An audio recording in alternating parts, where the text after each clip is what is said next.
All right, ready in 5. Welcome to the Open Space and Ecology meeting of, what is the date today anyway? It went really fast, August 27th. And we do have one person on the committee who will be, under the rules, he will be participating remotely. So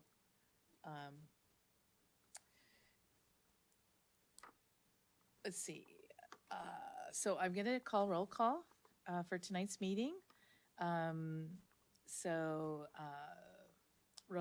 Apatu. Present. And, oh, wait. I think we're all muted. First, I'm supposed to say, can I get a second and a first to this action that we will, oh, no, I don't need that part. Okay. So Rohandra and Julie? I think we're all muted, but okay. Oh, we are? Yeah. No, I can hear you. Oh, okay. I can hear you too. Okay. Okay. It said I was muted. Michelle, I think I need to say my part of the script for Oh, Rohandra, yeah, if you okay, don't I'm mind. sorry. I'm not No, it's fine. understanding this as I'm looking at it now, even though I read it today. We're all doing our best tonight, Yeah. surviving without Karen, so we'll be okay. Okay, Rohandra, this part's for you. Tonight, OSEC committee member Atapatu is attending the meeting remotely using the Just Cause Brown Act provision. Committee member Atapatu, can you disclose whether any individual 18 years or older is present in the room with you? And if so, what's your general relationship with such individual? No individual is in the room with me. Thank you. Okay, thank you. And then where are you now? In Los Angeles. Okay, thank you. Okay, Chair Salmon, you can proceed with roll call. Okay, let's start roll call again. Okay, I'm going to start. Okay. Armstrong? Present. And Atapatu? Present. And Becker? Present. And Walker? Present. And Michelle Salmon, present. Okay. So can I get a, here we go, a motion to adopt the agenda and a second? I'll motion to adopt the agenda. Is there a second? I'll second. Okay, roll call vote. Julie Armstrong? Present. No, to I for Oh, the aye. adopt the agenda. I heard roll call. Okay. Sorry. I have too many papers. I am present and I agree to adopt the whatever. Okay. And Rohandra? Aye. And Aaron? Aye.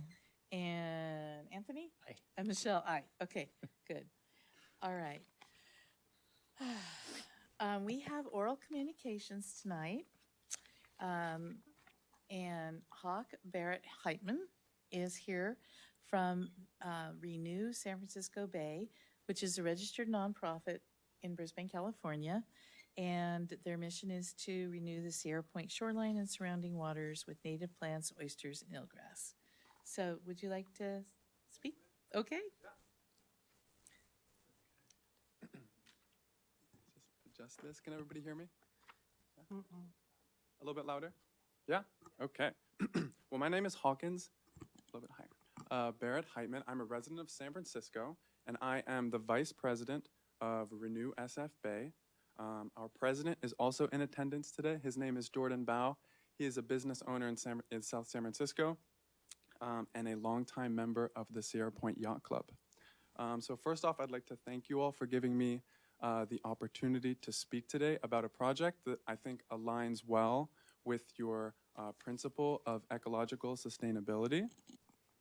And I would also like to thank you for your action in preserving the open space and ecology in Brisbane, California. So Renew Safe Bay's mission as a nonprofit organization registered by the IRS as a public charity is to increase community connectivity,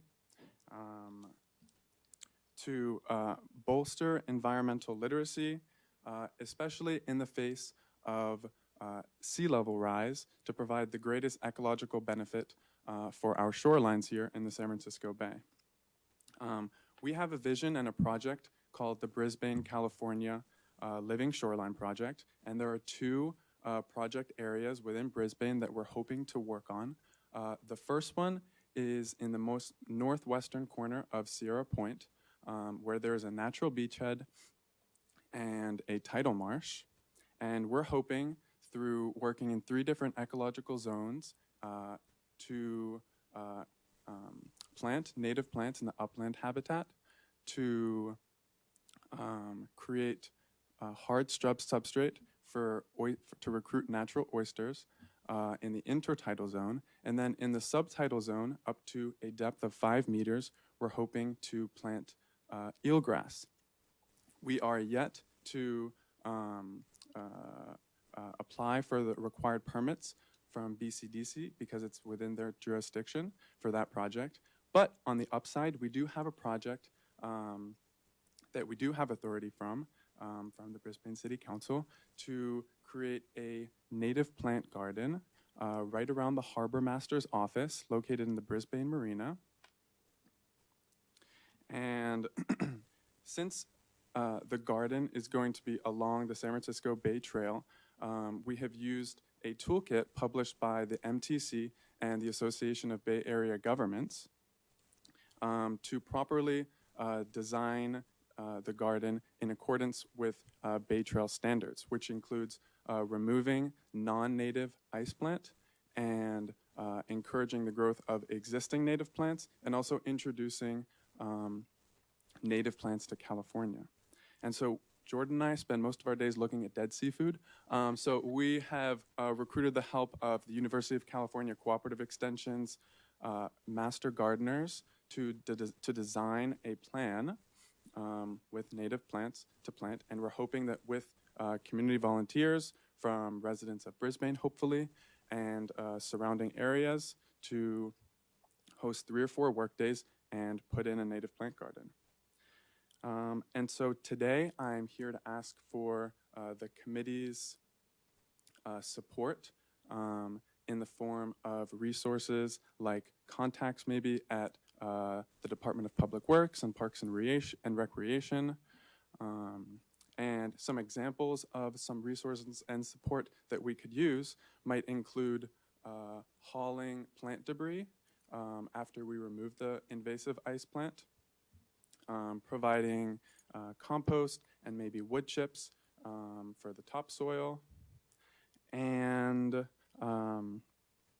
let's see here, and also advertising our work days with Brisbane City residents, because we are hoping for at least 10 or so volunteers on each workday to help execute our objectives. So that about wraps up my presentation, and I just want to thank you again for your consideration of the project, and I hope you have a productive discussion today about the Baylands project. Does anyone have questions for Hawk or Jordan while they're here? First, this was fantastic. I think it's laudable that you guys are doing this, and fantastic, and the revitalization of that shoreline would be really important for our ecology. I just want to make sure you guys are tracking the Coastal Cleanup Day on September 20th. That is an excellent spot to get the word out, especially if you had posters or anything else at that same spot. And then you could bring those over to the yacht club for the Knot Regatta. They're going to actually have a booth at the Knot Regatta and participate in coastal cleanup. So yeah, it's pretty exciting. We can't take any action because this isn't on the agenda. This was oral communications, but perhaps we can agendize this for our next meeting so that we can make a recommendation to support this, hopefully to support this project. Yeah, we can definitely get this on for a future agenda. Yeah, You all okay. want to come back. Well stated. Thank you so much for coming and putting a bright spot on an otherwise tough night for the discussion we're going to have. So, and also, just so you all know, Jordan has been the sustainable purveyor of seafood for the mini Bay Area restaurants for a really long time. And he's my fish connection. So, so thank you both so much. Okay, on with the agenda. Next on the agenda is, do we have any other oral communications? I see we have two people online. Anyone else? I don't see any hands raised. Okay. so. Oh, wow, it's not on here. I do have a different agenda. Well, are there any announcements? I have one. Mark September 20th on your calendar for Coastal Cleanup Day and also the Marina Festival, where you can meet Hawk and Jordan in person and also have a lot of fun and eat a great meal. Yes, and we'll. Oh, okay. So also they'll, yes, they'll. Jordan and Hawk will also have a Renew San Francisco Bay will have a booth and be selling oysters at Day in the Park October 4th. It's going to be hard for us to compete against that, but I think we'll manage. Okay, let's go on.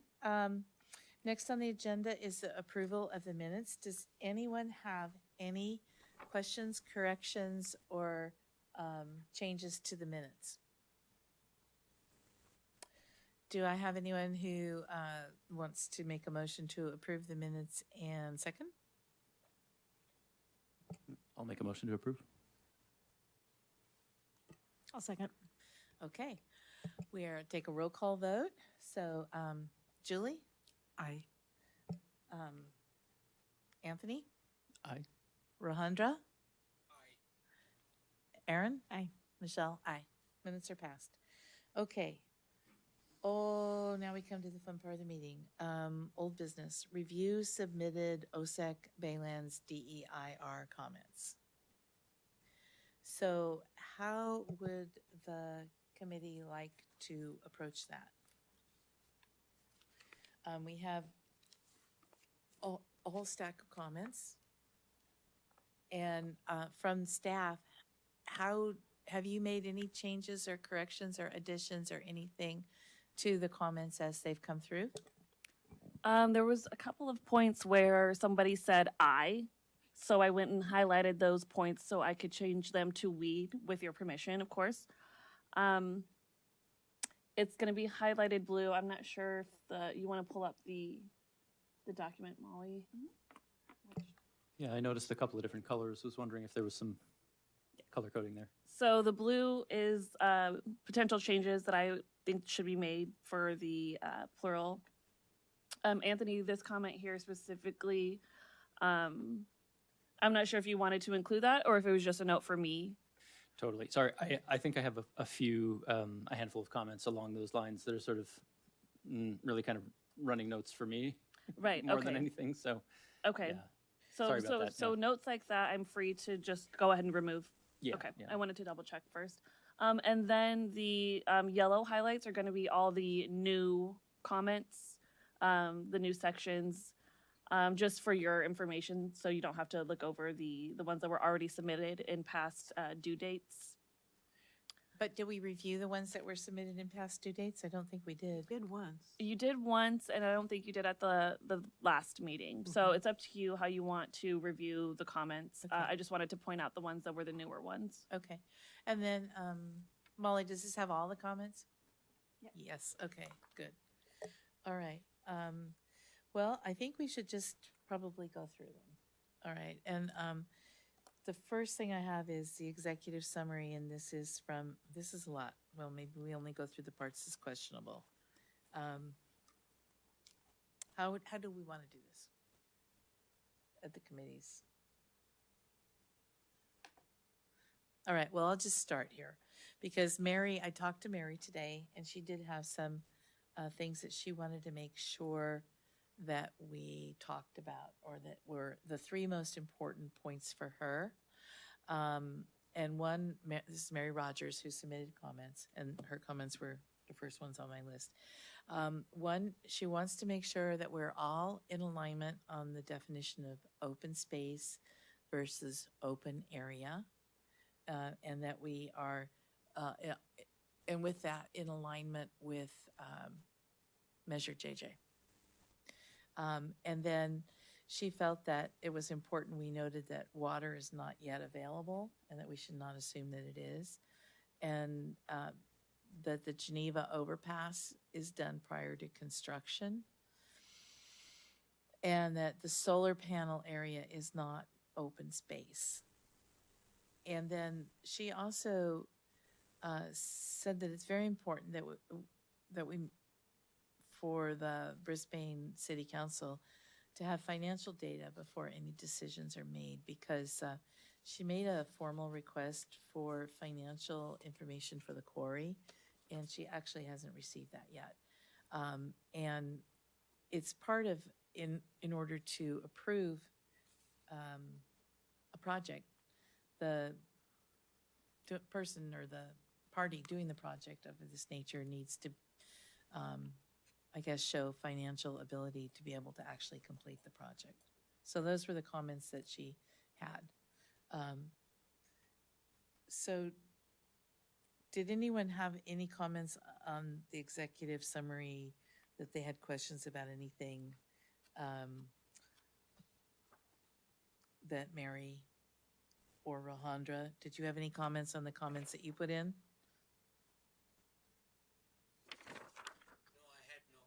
Unless you wanted me to, anyone wanted me to explain further.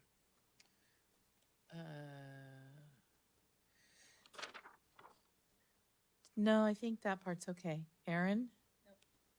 Anthony? No, I think I'm good on the general. Okay. Yeah. Okay, and then on specific comments, Aaron, you had some specific, what are the ones that are in yellow? Again? New. Okay. Are we commenting on Mary's comments yet? Or Do you I'm want sorry, I to? just want to Yes. make sure. Do you have comments? Yeah, I do actually. Okay, anything that you think needs to be changed? No, not her comments, her 3 items. Oh, So yeah, When would okay. we do that? Because that's kind of not tied to a chapter. She had those 3 things. How do we add stuff that's not tied to a chapter?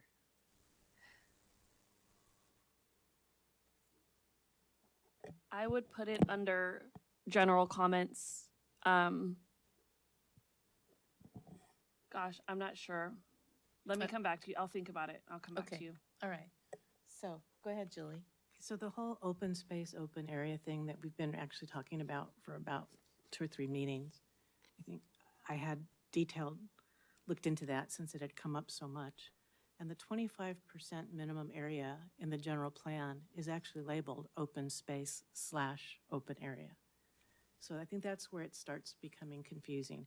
So given that, and I have it here because I printed it out, given that the 25% minimum land area was always open space / open area, it becomes less important, I think, to parse which definitions go to which thing. JJ pretty much references the open space master plan in terms of the protect and preserve. And then the open area part of the general plan in 1994 distinguishes between open areas and open space. And the open space, what was it? The open space element of the general plan talks about that difference. But I think that the way that it's used throughout the DEIR is referencing back to that 25%. That's the main thing that I saw anyway in my chapters. And so given that that 25% doesn't distinguish between open area and open space, I'm not sure how different that definition becomes in terms of given the way it's stipulated, how it matters. It could matter in an individual sentence, in an individual chapter, but most of the time, what I noticed in the DEIR is they completely flipped to using the word open space at some point. Can I comment on that? Mhm. So it's actually, I was on the specific plan review with Mary, so I think I understand what she's saying. It's not the difference between open space and open area.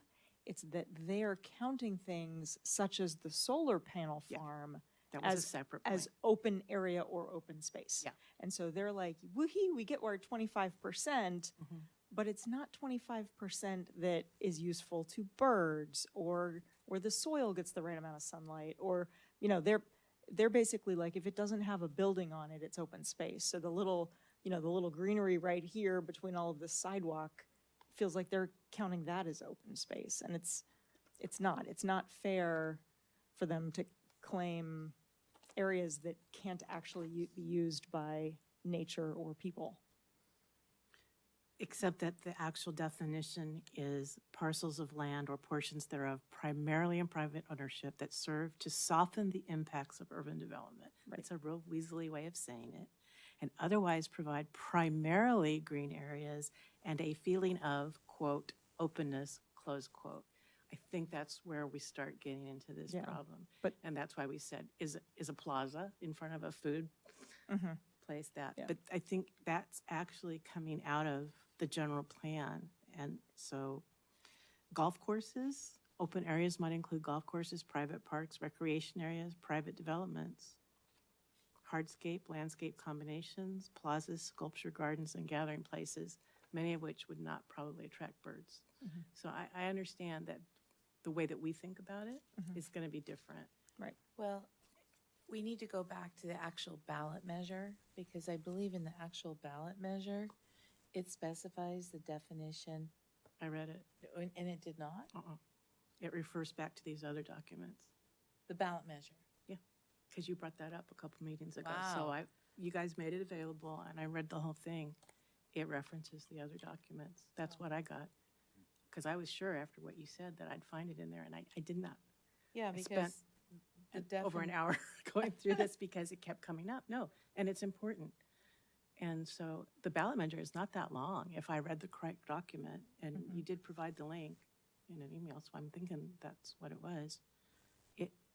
That's why I say it becomes this cascading thing. This references this, which references that, which is getting updated here, and then the open space well, plan, was that 2021 or 2022? So that came after the 1994 general plan. right, the open space plan in And 2001, yes, That was before the JJ? way before. Yeah, so Yeah. it could, that's why it referenced it, because those were both past things at the time. And so that's what I found. I could be wrong, Michelle, you can show me, but I read the whole thing, and it wasn't that long, which is why it's not that impressive that I read the whole thing. It was Yeah. fairly short. Did you read what it said in the open space plan, or were you able to? I actually dumped most of that, and I just didn't print it all out. I apparently have for it this here. It meeting. says, Section 655060 of Title VII of the California Government Code defines open space as any parcel of land or water that is essentially unimproved and devoted to an open space use purpose, the preservation of natural resources, 2, the managed production of resources, or 3, outdoor recreation, or 4, public health and safety. According to the 1994 general plan, the term open space describes land that is in public ownership and essentially unimproved and dedicated or proposed to be dedicated to the public for outdoor recreation and/or conservation purposes. In contrast to open space, the general plan on page 86 defines the term open area as parcels of land or portions thereof primarily in private ownership that serve to soften the impacts of That's what I urban just read. development. Yeah. Yep. And otherwise provide a primarily green areas and a feeling of openness to the development plan. Typical open areas include, but are not limited to, setbacks and easements that are landscaped or characterized by vegetation, open areas that might also include private parks and recreation areas within private development. According to the general plan, an open area may consist of a combination of hardscape and landscape such as a plaza. Streets, conventional sidewalks, parking lots, and similar improvements function as circulation facilities and do not qualify as open areas. So we need to make sure about that when they do this. And this open space plan contains recommendations that pertain both to open space preservation and the creation and design of open areas in conjunction with development. So that was the only thing I wanted. I mean, you did a good job, Julie, on really, I think, No, I defining think it's hard to nail it down because they do refer so much around, but I think the fact that they're both in there, it's just hard to know. Yeah, I think, we are just you need to- saying, Erin, that you would want to be sure when they present their calculation, which thing is in there? That's all different. Because I don't think their that might tables are be that it. granular. You're right. Yeah, and I think that a lot of people in our community think of the open space and ecology group, and I they know. think of, the preserves in the mountains. So maybe it's just, they're patting themselves on the back for 25%. Mid-Peninsula Regional Open Space District, that's a whole different way Right. of using that term. Yep. So maybe it's not a it's parking. our job to make sure that people understand that, a giant array of solar, which I'm not against, Mhm. but that they are counting that as open space when it doesn't mean it's good habitat That- or recreation area. Yeah, they Yeah. can't count that as open space. I don't think, not according to the definition that's in the, I believe they do in the specific plan. okay. If they're able to count hardscape, it sounds like Mhm. the definition is pretty loose, right? It's A feeling of pretty openness. specific Right, a about feeling what of kind of openness, yeah. hard space in, I could have a feeling of openness in a BART station. Yeah, well, and, raised solar panels, right, they do have, right, for example, agrovoltaic, where they've got, solar essentially up on stilts and you can walk beneath it and that kind of thing. That potentially could be a feeling of openness, I don't know. I don't know if that's palatable, right, but a feeling of openness, maybe, I think we're not allowed to eat the landfill spinach, but, Right. yes, so we probably won't have that, but yeah. Yeah, well, I mean, not the agro part, but Yes. there's no reason you couldn't Yeah. raise them Right. and make the Yeah. entire space beneath them walkable potentially, right? It's true. It's more infrastructure, but okay. Well, I think that in our work over the next couple of months with this Baylands Specific Plan, we should also bring that up. Okay. All right. And Julie, was there anything else on those? I think the recreational part kind of comes into, so that's another thing that maybe has to be stipulated, because I think people are more pro-open space if it's a park where they can go do something versus it's a plaza or a hardscape that's somewhat restricted. And that word in my 2 pages of pulling all this stuff from the pages in those different documents, the word recreation comes into it too. So I think we have to balance all 3 of them actually, to be Yeah. clear, because also just how accessible they are to all people, because the first thought is a golf course, usually not just everybody can go and I don't think they're going to build a walk across a golf course. It's very restricted. Yeah.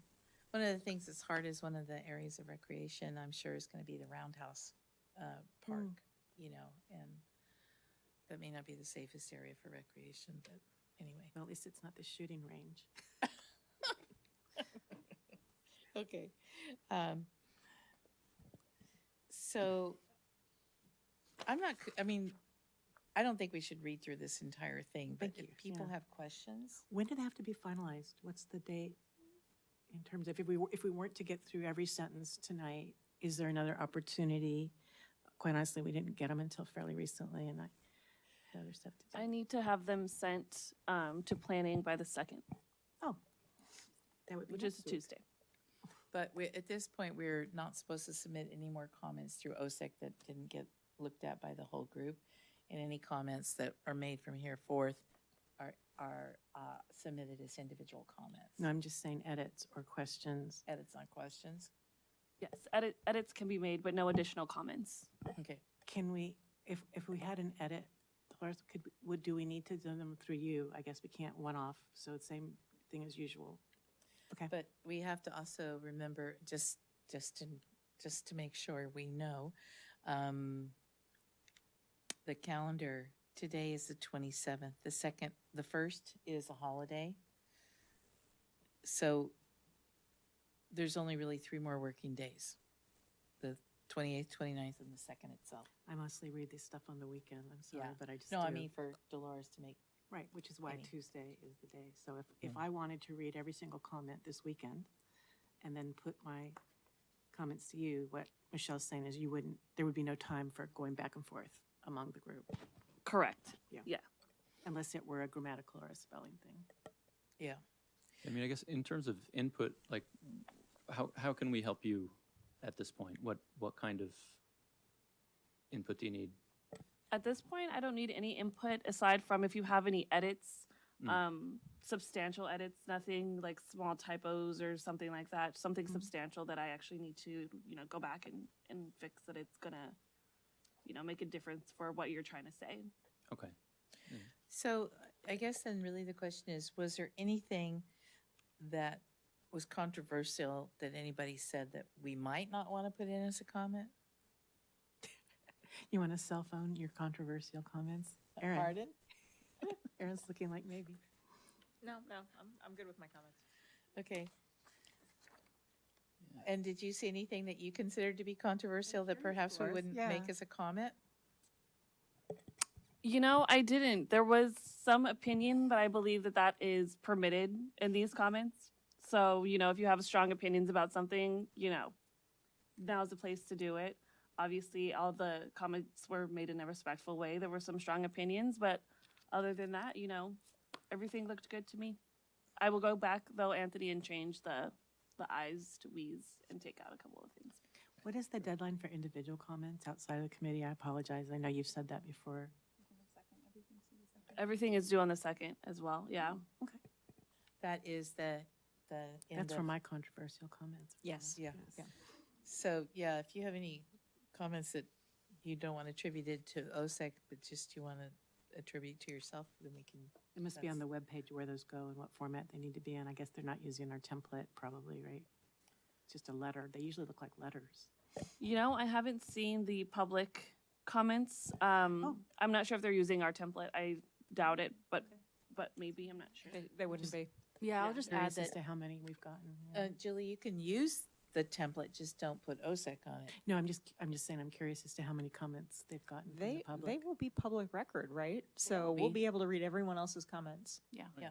Yeah, no, I'm saying as of today, Yeah. but they're not going to you, so you don't know. Okay. I'll just add that typically comments are in the form of a letter, right? I've seen them as letters. Yeah, I looked yeah. at the Corey So- ones and they were all Do- letters. Do you know approximately how many we've had, Christine?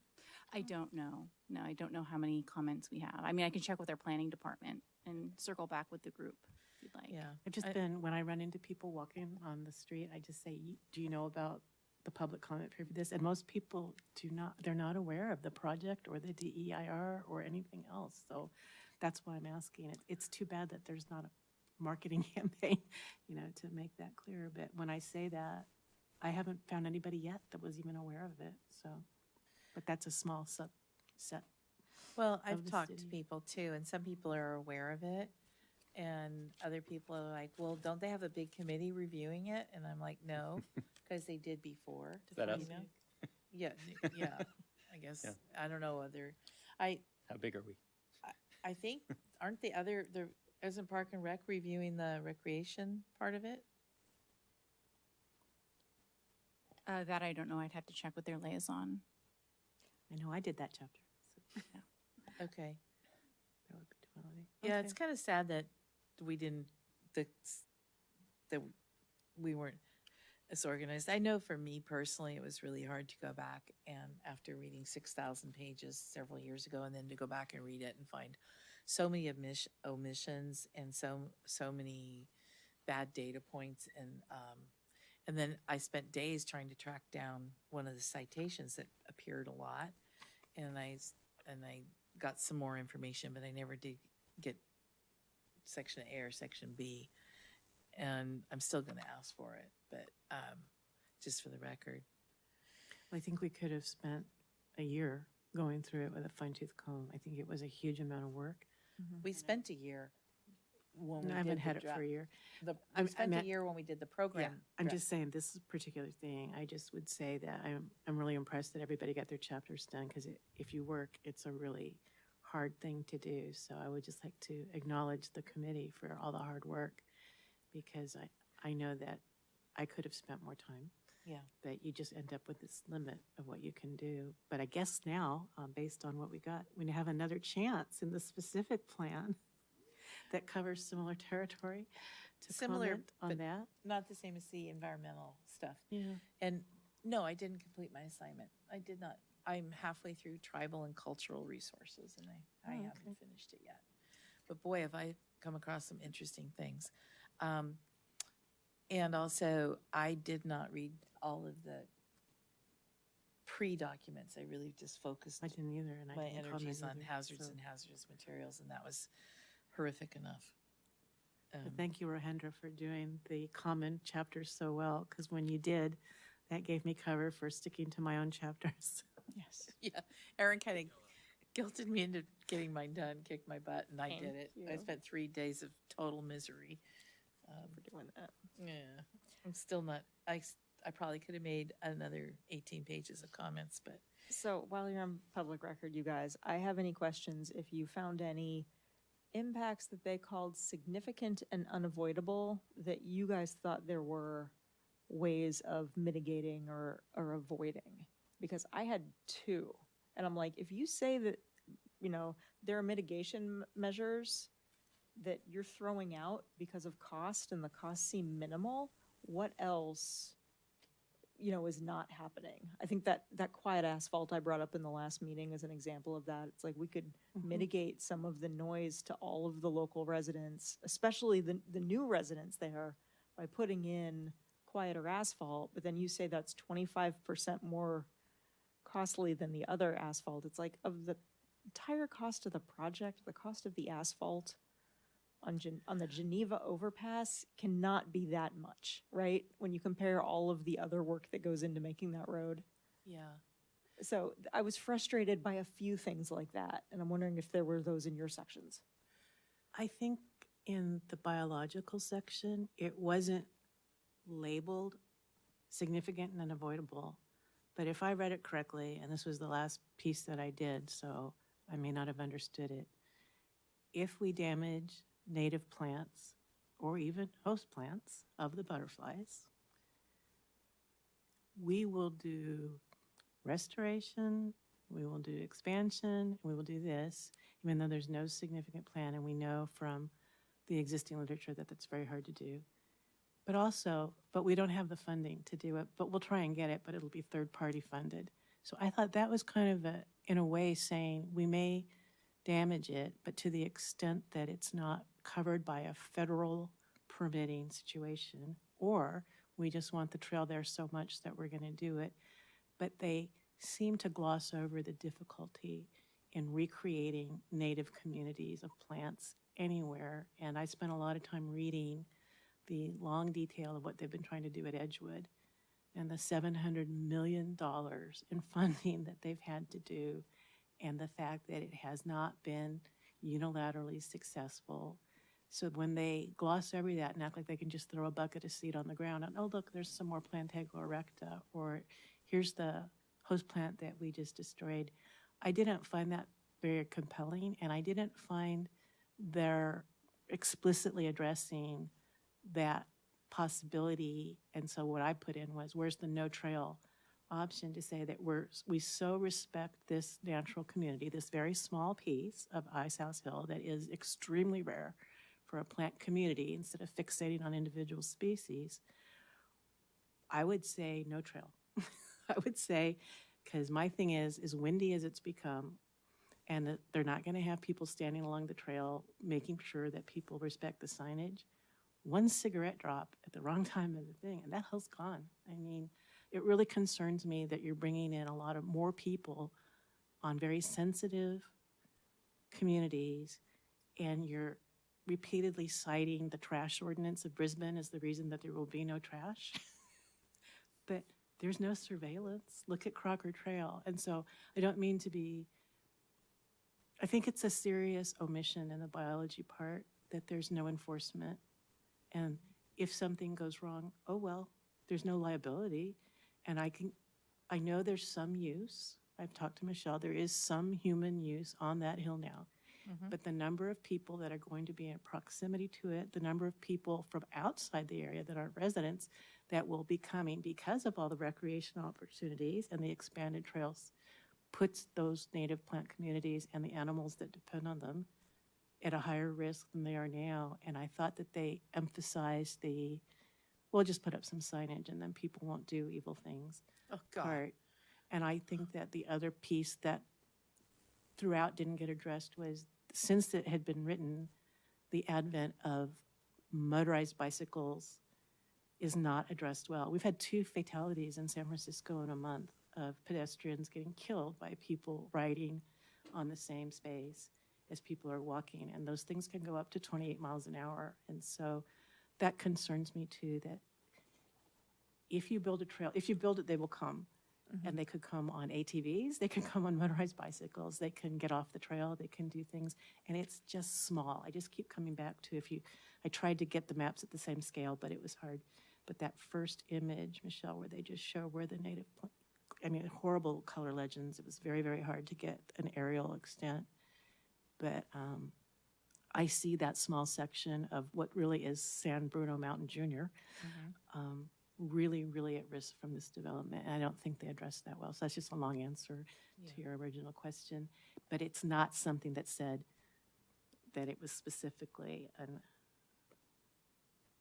whatever the phrase was, unmitigatable thing.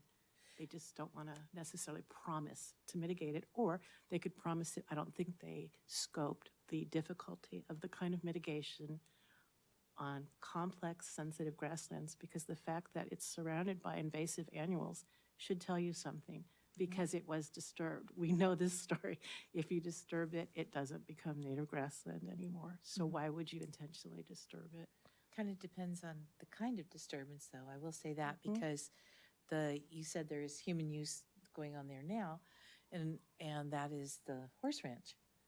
Well, people walk there too, I think. Yeah, and people walk there, but primarily the horse ranch. And the horse ranch, there's been horses on Ice House Hill for as long as I can remember, at least 65 years. And that is actually one of the things that has helped preserve the habitat, because they take the horses and they graze selectively in the area that is on their lease. And so it has renewed the grasslands because they don't overgraze it. But in the area where they haven't, that's where we have all the broom and all the, crap plants that need to go away. I wish we'd had a plant community map from 30 years ago so that you could say, here's what the extent was, here's what it is now. And without that data point, I just left what would have been those comments out of that section, because you can't say if it's expanding, staying the same, or if it has been regressing. Right. We may actually have that. We may actually Might be have that. somewhere. Yeah, I would have to go back and look at the Thomas Reed and Associate reports from the early days of the HCP. I just think the fact that they labeled it, they didn't label it native grassland and they didn't label it perennial bunch grassland. They very intentionally called it Lysthenia plantago thingy. And it's like, that's not even a botanical term. I know. I thought that they avoided the bay checker spot butterfly and that native piece of grassland like the plague throughout the DEIR. And I think that was intentional. I do too. I don't think they wanted to go anywhere near the restoration habitat plan for that butterfly. Yeah. Anyway, and that's sorry. a tough one because the Clippies are strong flyers, but there's been changes over on the mountainside as well that inhibit their ability to fly back to Clippy Hill. In addition to the fact that the development that they did on Clippy Hill. And quite honestly, we have climate change. I mean, we're getting these really dramatic changes in rainfall and temperature, which I think makes the idea of saying 2023 is a baseline. There is no baseline anymore. There is no baseline. But those were some of the things that I wanted to bring up too in the hazards and hazardous materials. In my section, they talked about, the groundwater and how little groundwater there was and, how little pollutants there were. And then you look at the rain chart for the year, the one data point that they put in, and it's like, well, yeah, there was no groundwater because it didn't rain from April till October, and there was only 8 inches of rain that entire year, rainfall year, compared to 34 inches, It's the same point, saying that our restoration activity will use the baseline as the criteria for success. What if that was in a normal year? And it so wasn't. now you're never going to put it back to what it could have been.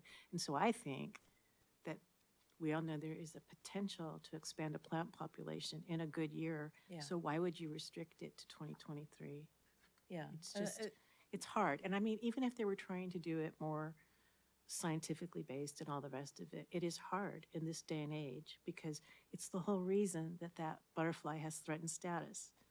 I mean, it's kind of a chicken and an egg thing. It's not because of the host plants per se. They needed a way to protect the entire community, and so those were the canaries in the coal mine. And they do have a very strong coupling with specific plants. That's true. We all know that. But I think it's unfortunate that CEQA so emphasized only those individual species that you kind of lost the forest for the trees. Yep. And then there was one little sentence, I found it in my chapter. Oh, but in some circumstances, we can use community, but they don't. But you can, and CMPS brought that up, actually, in one of their points, so I hope that they send a letter. I think they will. I think anybody who submitted for the quarry will probably submit for this as well. If they know to do so. We really, certain organizations really got the word out about the quarry, Oh, which I don't think we've done for this draft EIR for the Baylands. okay. And I feel that some people they'll be like, whoa, we didn't even know that was happening. That's the response I've been getting. Yeah, Okay. that's the response I've been getting.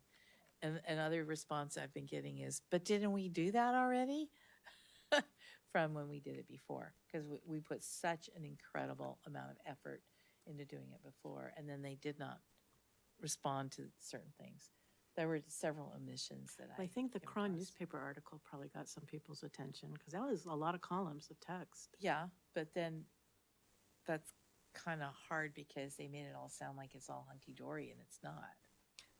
But I think if somebody read it, I would hope they would see through that. I don't Yeah. know. That's why I sent it, Yeah, because it's- I was like, oh, look at this and look at the timing. It's almost too late to put your comments in, but let's give it all this coverage now. Well, Well, we'll hope for the best. we'll That's hope all for we the can best. do, right?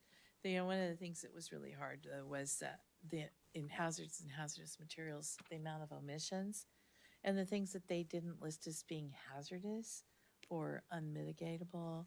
And, just one even example that goes with the biological. This document doesn't have the current status of the property. Yeah. Okay, and 2 all years is of a long the time. soil is completely covered now with ciabatta grass. And so when they start moving the big dirt piles around, they're going to be spreading invasive species like crazy. Yeah. That's what I'm concerned about too. The The site, sorry, can I ask you a Huh? question? The site that you talked about, is that the windsurfing, where do the windsurfers launch? Is that Candlestick? That's not, Candlestick is where they used to launch, but because of the big dirt piles, that has really fallen off as a windsurfing so do area. they do Sierra Point now? No, Oh, okay, no. sorry. So This there's area no is no overlap longer there. popular for windsurfing because of that. Okay. And the amount of dust that was blowing off of the fugitive dust that was blowing off both the soils processing and the soil storage really completely changed the whole face of windsurfing in that area. Well, one thing I thought about, and I don't know if this is possible to staff, if we pre-construction put up some purple air type monitors for air quality to get a baseline, an actual baseline, because how are we going to know if there's significant dust blowing? I mean, how could one independently and scientifically assess the before, during, and after? Did you see those pictures of Phoenix recently with that big dust thing? That's what it used to look like driving home from, I just on the wondered. 101. It's about $200 to buy one, but I looked and we only have a handful in Brisbane of the Yeah, we really should have purple more. monitors, and I thought, should we just put up a little fortress on this side of Bayshore and at least be able to then have a compelling argument?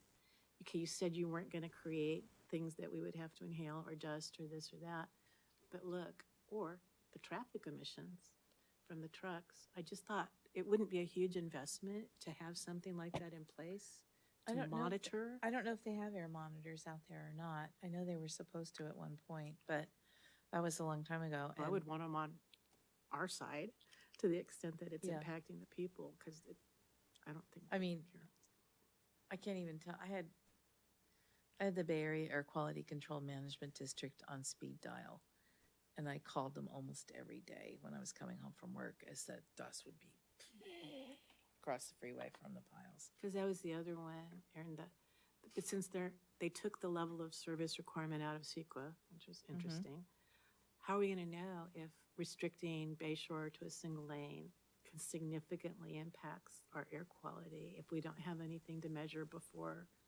and after? I don't know. I don't know. And we know that one of the reasons they attribute the extinction of the bay checker spotted edgewood to is the nitrogen deposition from the traffic. Well, we're only going to increase the nitrogen deposition to the extent that they don't all drive electric vehicles. There too. So I don't know.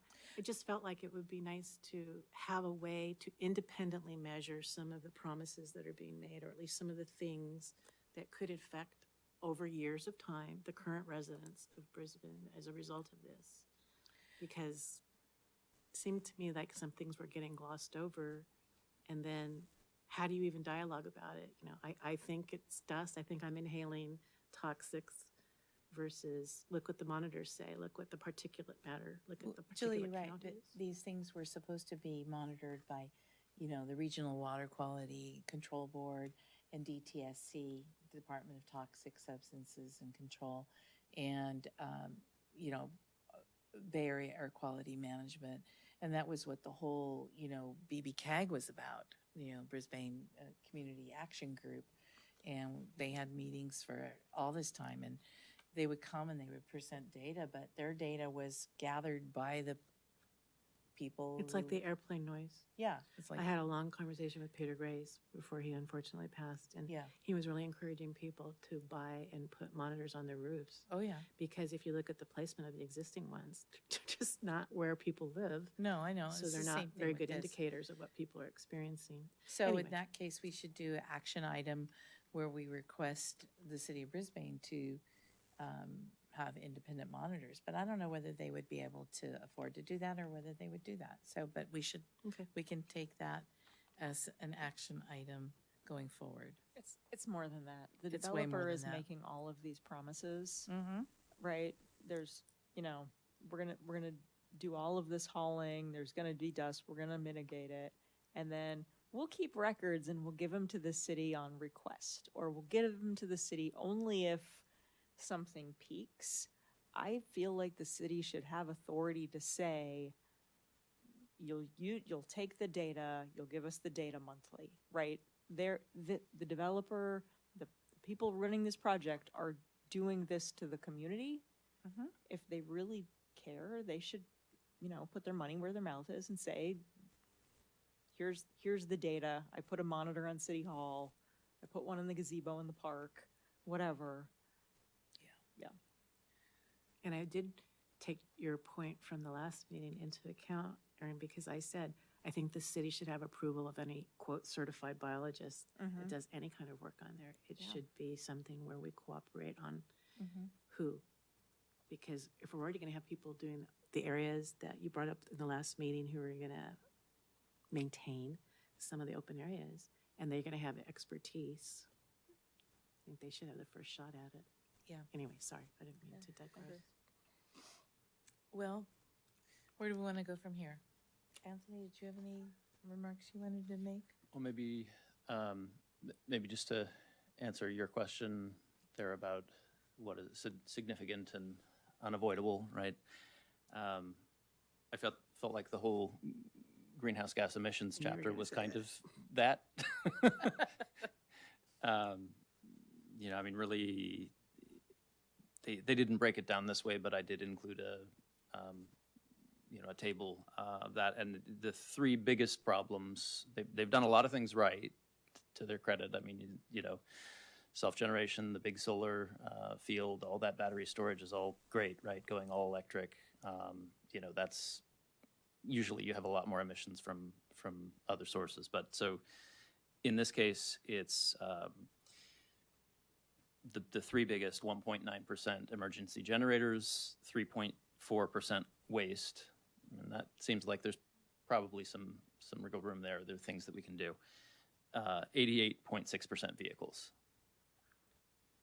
right? And so it's just really very stark. And the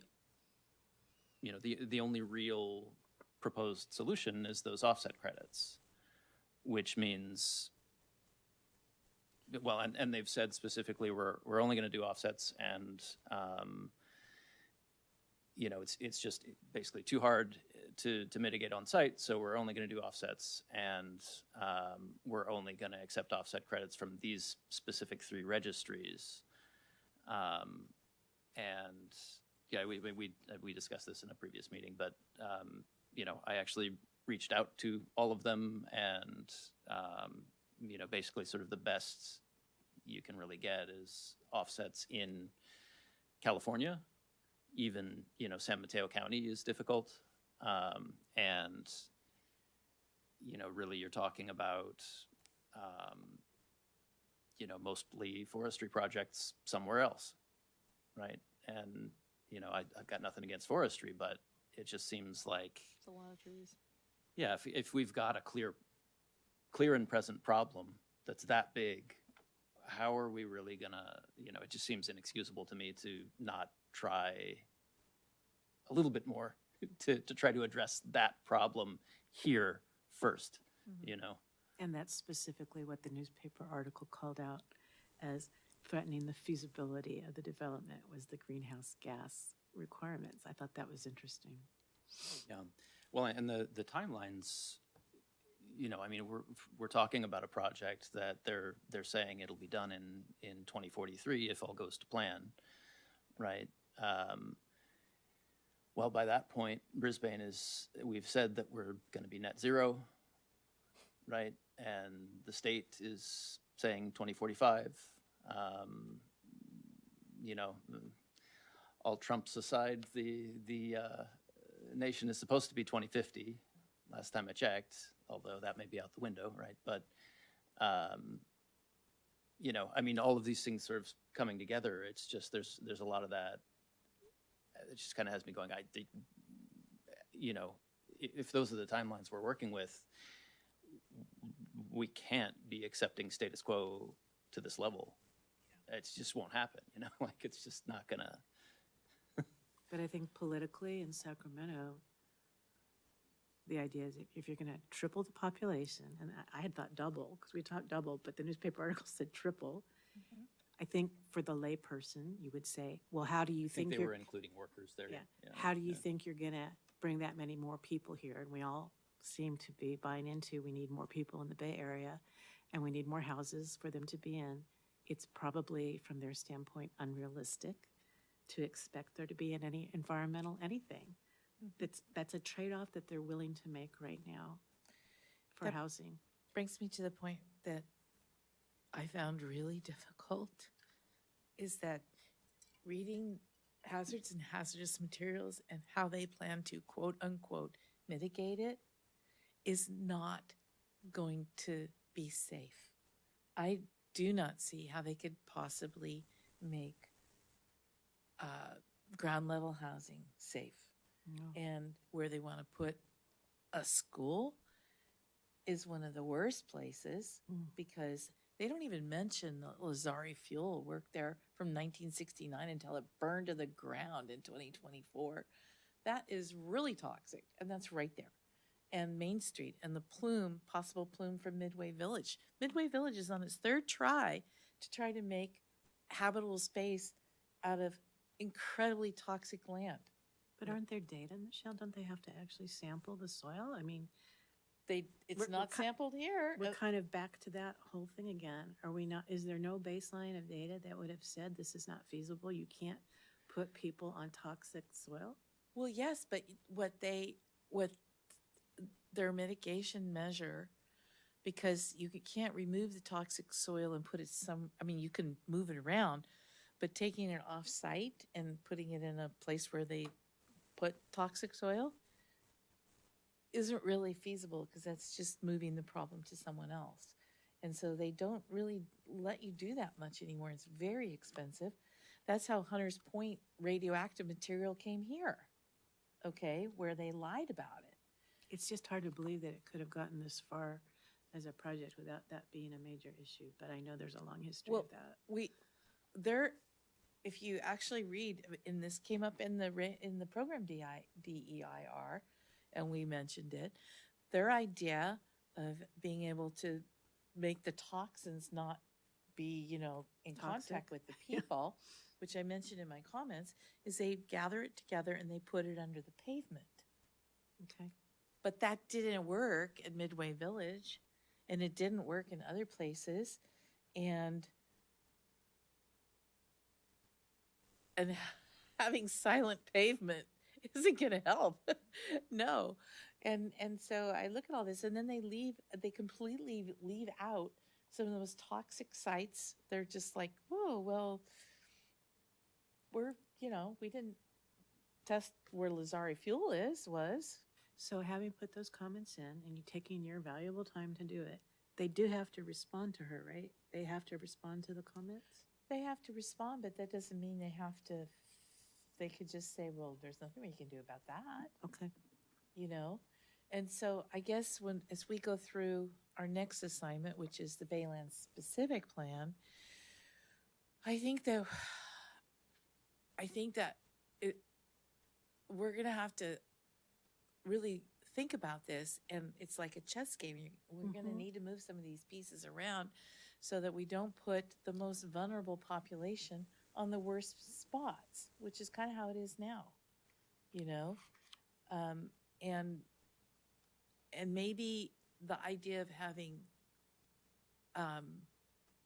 ground level housing, which everybody wanted, may not be the best thing. Maybe we need to revisit that if we have to do 22 units of housing.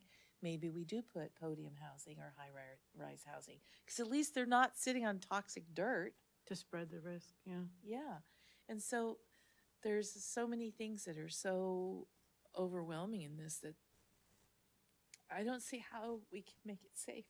Yeah. And yeah, we're desperately in need of housing, and it does need to be cleaned up, but yet the second you touch it, you expose it, and it becomes worse. It's a real contradiction. I mean, they don't even make any mention about Van Waters and Rogers, VWR, and the amount of toxins, the pages of toxins that are in the lagoon, at that end of the lagoon. Okay? And they want to move where Lagoon Way is. The second they touch that, there's no diking, there's no liner in this landfill. And it's already leaching out. So I'm sorry, I keep trying to acknowledge that you're here and spending time. The cultivation of the oysters is for consumption? No. The No. oysters are just going to be oysters. So whether this horrible toxins are going into your oysters is not important. Oysters are noted for being able to clean water. Yeah, but I don't know that I'd want to eat one No, after you what you wouldn't. just said. No, you don't. So really, and they actually mentioned this in the DEIR, it's the fishing. It's how much warning you have to put into people that are recreationally fishing. Maybe don't eat it. You would not see me eating anything Yeah. out of the lagoon, Okay. ever. Yeah, I mean, sort of along the lines of you don't want to grow vegetables out of the soil either, you Yeah, know, I maybe mean, not have the community garden over on that Yeah, side. yeah, yeah, and that's, Interesting, So, isn't it? you know, I so appreciate all the work that this group has done on this, but this is just the tip of the iceberg of what really, I know they worked hard on the original EIR, and that was over 10 years ago, and conditions have changed a great deal since then, and the data gaps were not answered. I don't feel answered adequately. Okay. And it's really hard to work on it when I feel like, you know, just each and every example, like the example of the toxins in the groundwater. Oh, well, there wasn't any groundwater when we tested it, so everything's fine. How long do they have to respond to the comments? I don't know. Do you know, Dolores? I know that they have to respond to the comments before they can certify it. I don't think they respond in the way that you might be hoping either. They won't respond in the way that I'm hoping. What they'll do is, this is the draft, and so any comment that's relevant has to be addressed in the final. Got it. So they're not going to come through and say, you know, great point, Julie. The answer is this. It's a bummer. So now So you that- have to go look. You have That's to go another look onus on us to go again. look and Yep. see if our And- comments were And I addressed. noticed that some of my stuff that should have been in, you know, section whatever, From you know, previous work. I just happened to read about it in some other section. I'm like, oh, this is the data that I was looking for in this previous chapter. Yeah. Like the pile driving noise, they only gave an increase. They didn't tell you what the baseline was For Well, the the funding entire on- noise section. The funding on the restoration, the ecological restoration, was sort of buried in a different chapter. I only had to chase Yeah. it down. And then Yeah. poor Dolores said, but you're citing a different section than this one. And I said, well, it's kind of integrated because I didn't want to just put a one-sentence comment in that section because it really is pertinent to this section. So you're right, at some point the chapters start feeding on each other. Yeah, Oh, well. and that, I mean, like, They're not going to send me an individual email, Erin, with my name on it? Oh, Bummer. and the more I delved into it, and because I went and found, proof or actions or data for the different comments, many of the comments I made, and it just kind of made me sick. That's how I know that there's several pages worth of toxins listed for Van Waters and Rogers site. Well, and I know that a bay checker spot can fly further than both of those blues, but Oh, they yeah. chose to say the blues could get to Ice House Hill, but Edith couldn't, so I found the paper. Here Yep. it is, right here, data point, 3 times further than the distance to San Bruno Mountain. I think it can happen. So Uh, it's Yep. In interest of moving this along, Yeah. can we ask Rohindra if he has any examples that he wants to bring up? Yeah. yes, Rohendra. Thank you. No, I was going to second where Anthony was speaking about the greenhouse gas emissions as an unavoidable, and the fact that from transportation, it's over 80%.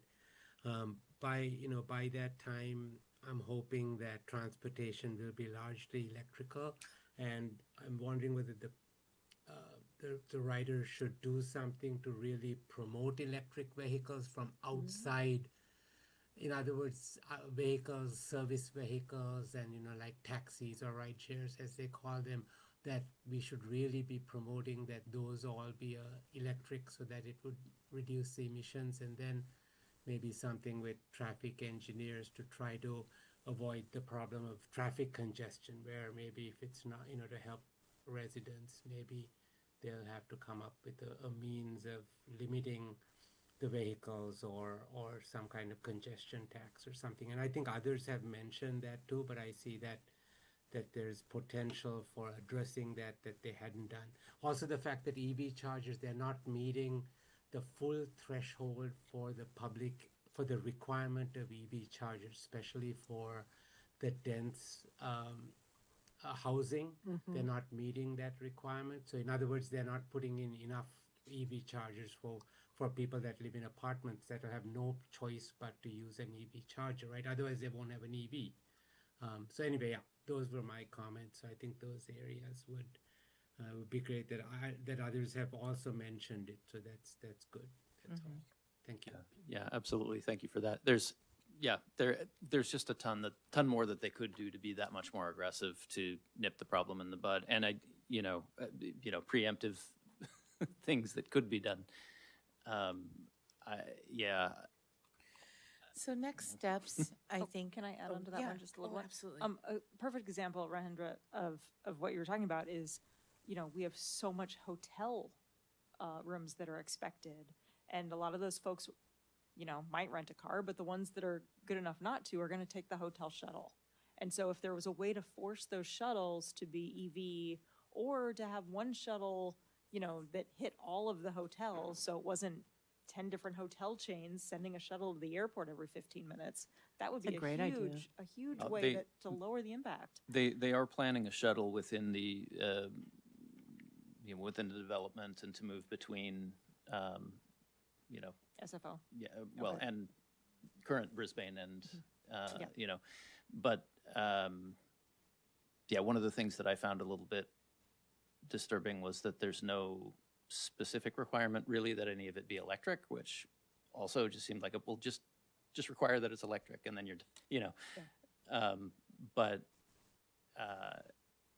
that would be it sounds like, could use some more clarity, I think, but it sounds like it would be a more general shuttle kind of tooling around and not connected to specific hotels. But, that it's a great example, right? I mean, maybe there's a way to make sure that just, runs often enough and makes stops at every hotel so that they don't need individual gas Right. Yeah. shuttles, right? Yeah. Had mentioned that, right?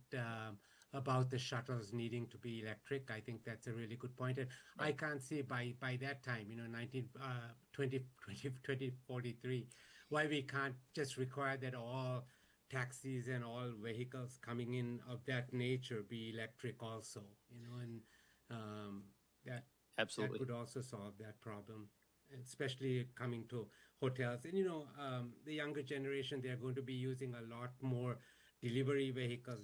Yeah, If that's where you've I was seen gonna that. go. So exactly, why can't we should just say that every quote unquote Amazon vehicle needs to be an electric vehicle also? They tried There's- that, Right, and yeah. and they backtracked out of it.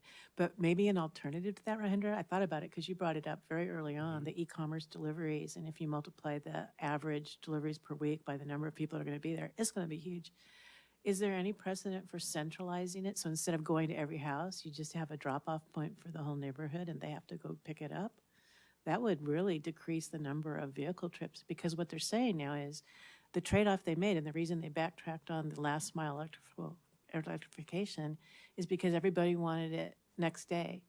So they're going out with half-empty trucks too. They're not even maximizing the greenhouse gas emissions they're doing now, because for some reason they've convinced people that they've all got to have their e-commerce things tomorrow, and they don't realize what the footprint is of doing that.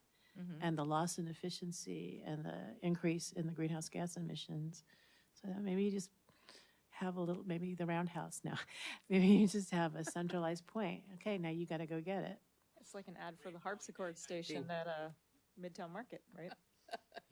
No, I think that's a great point. I didn't want to try to solve it for them. That's why I kind of mentioned that they should have a urban engineer or traffic engineer try to solve it, for us, because hopefully they know more about these things than we do. But I think your idea is great about a central point. It just makes sense, especially if residents are going to be trying to use bicycles and walking and all of that. That would be a good incentive for them to do their part, but at the same time get things delivered. Thank you. Yeah. Absolutely. I think that's right. I mean, bottom line is to my mind, just kind of stepping back and going too hard. Let's buy a bunch of offsets it's a cop out. It's a right? cop-out, yeah. Right. So it kind of brings me to what this discussion is actually making me feel a little bit hopeful in that way. I'm thinking about ways to move forward. I'm disgusted with this document and the things that are lacking in it that weren't addressed. But how we can move forward and make a difference is when we do this specific plan, we should think about everything we found that was wrong with this and change this. See if we can change this to mitigate some of this. I think with our knowledge and our experience and our knowing what's on the ground here, what the situation on the ground actually is, that is where we can have the most impact, is to kind of maybe change things in the specific plan so that we don't put the highest risk people in the worst spot, or that we don't put that we think about it in terms of not just, but really what's going to work best for the people, what's going to work best for the environment, what's going to be most protective, instead of, what's shiny, glossy, new, and will make money, and then at the same time, when you say, Rohandra, like they're experts, but their experts don't have skin in the game. Yeah. We do. And that's the big difference. And this is a very smart group of people. And Brisbane has a lot of very smart people who care. And therefore, we should take the bull by the horns and make those solutions. Because if we're involved in what the solution is, we will make it work one way or the other. And I think that a change of mindset might actually help us. We are not going to stop this development. That's where I thought you were going to go. It's a freight train coming at If you us. can't block it, Actually, then it's a how can high-speed we rail make it coming at better? us. Yeah. So if we can't say no, then we say yes, but let's do this. And I think everybody really needs to think about that a lot and how we can make it better. Like we're going to have a habitat day on Ice House Hill, you know, and That broom. BDI has approved it. We have to sign our life away in case we fall off the cliff. But There's a cliff? Wow. oh yeah, there's a big cliff. I've never been there. And so it's a step in the right direction, that we're going to do something positive and we're going to make positive change, and we're going to, if we're going to have housing, we're going to make damn sure that it's as safe as it can be. No poison kids, you know? Or dogs. Yeah, I think that's the last thing anybody wants, really, you know, it's. You would Yeah. think so, but the very fact that they didn't mention any of the lead deposition from Old Bay Shore for the last 100 years, They did mention lead from the shooting range. yeah, great. That's nothing compared to where the lead They did own the bullets. from leaded gasoline, right where you're going to put kids. You know, give me a break. And no mention of all the lead deposition from Highway 101, even though it's now proven that lead is one of the most dangerous things for children, and it's all over the place, you know. So you're going to put a school there? No, we're not going to put a school there, because there's no way that they can clean that up to the level that it should be without putting it somewhere else. So I know that this is your area of expertise, but I'll just ask the question as a naive person. There's the in situ measurable soil contamination, whether they've chosen to do it or not. We all know the technology is there to measure it, so that's not the issue. With the disturbance and it blowing into my air that I breathe, they really don't care about the current residents. And it's not the scope of their plan. But are we allowed to comment on that? Well, we did. I mean, in here there is all these dust mitigation things that they're supposed to do. Okay, that's why I want the monitors. Yeah, Because I don't want to but- trust the data that comes. It's a very but the reality conflict is of interest, as you they put it had last time, Erin. dust mitigation measures in place that they completely ignored with the dirt piles out there. Wow. And dust mitigations were in place even when we had the Google lot, and that didn't happen either. I mean, it didn't happen when it was And there's no needed. liability for that? Oh yeah, well the Google lot's not there anymore, is there? But they would like hose it down on a regular basis. But who are you going to call on a Sunday afternoon when the dust is blowing across there and it's like hitting your car so hard you can hear it? It's just interesting, as you can talk about putting new housing on contaminated soil, but you can also talk about contaminating New What- places with the soil you're the moving around. existing city of Brisbane that did not get built on a landfill, to my knowledge. That's a whole different thing. Mhm. Spreading the wealth. And, Yeah, spreading well, that's what they've done with the dirt, and that's what they've done with the invasive species and lots of other stuff. And this is where we have to take a different attitude, where we need to hold our feet to the fire on things that we cannot change, and then work at changing the things that we can to make it safer and better. Is it the same template for the specific plan, Dolores? Say that one more time? Are we using the same template for our comments on the specific plan? Yes, and Okay. I'll be touching on that in just a second. Okay. Yeah, no, I mean, I agree, though. There's a lot that is really positive and can be, you know, pushed further, I think. And that is, I think, what we need to be cognizant of and guarding for. It's, you know, make this, you're right. I mean, the project is happening. You know, so let's make it the best project we can for Brisbane. you The know. approvals for the project is happening. Right. That's different than the project actually happening. Just Well. making a point of that. Sure. Because what they're seeking is the approvals for the project. They've had approvals for for the parts that aren't in Brisbane for quite a while, and they have not broke ground. Yeah. So, no, it's true. I'm just saying, this is why we need to look at the long game too, and make sure that we really plan for a better future for your kids, Yeah. Well, I mean, you know? not even that. Well, Yeah. things have gotten bad enough that it's, it's not the future anymore. It's now, It's now. you know. And yeah, it's now. And all these toxins are now. And when they start moving them around, like Julie says, it becomes critical that they, Especially with the winds that we're having. I We're just know. having these incredible winds. yeah. So, Um, well, let's wrap up this section because there's nothing I don't think that we can do with this much more. Aaron, did you have any more comments? Thanks for joining us. Guy. Jules. I want to thank Dolores for, Don't forget your bag under the oh, chair. yeah, for, I assume it was all Dolores, maybe Molly as well, for Collating. for sparsing all of our comments and Yeah. collating. Thank you, Julie. I know that was probably not very easy or fun, but definitely important. Thank you. It was my pleasure, you guys. And Dolores, thanks for the extra day.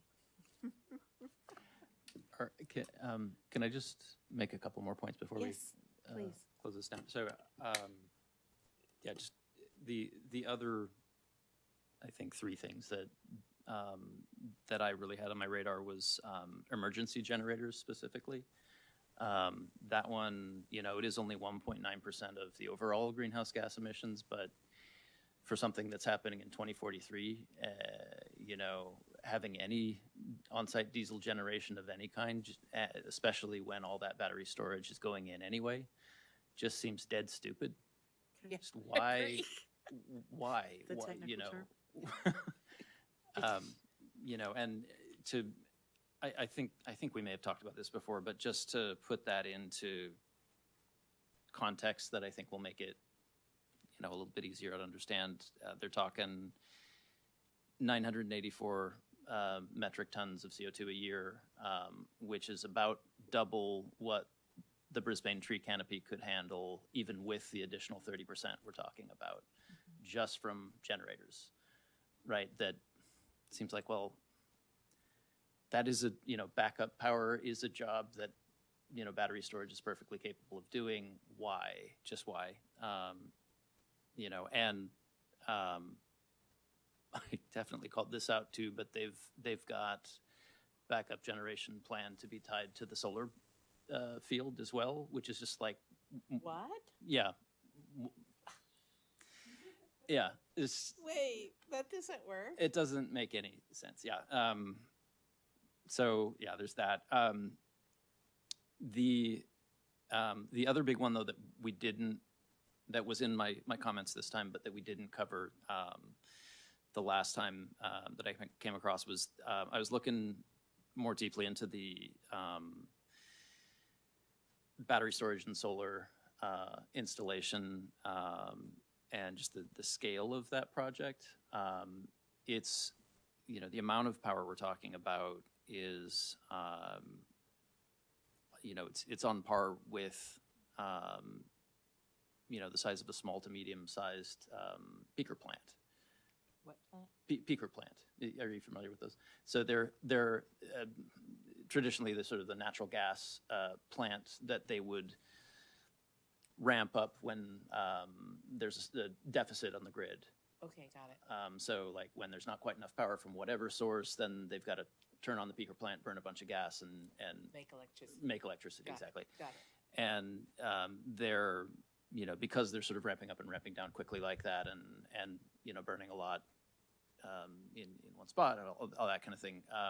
They're usually pretty dirty and not great, and so they're one of the kinds of things that they're trying to mitigate with this grid scale battery storage, and this really does that on that scale.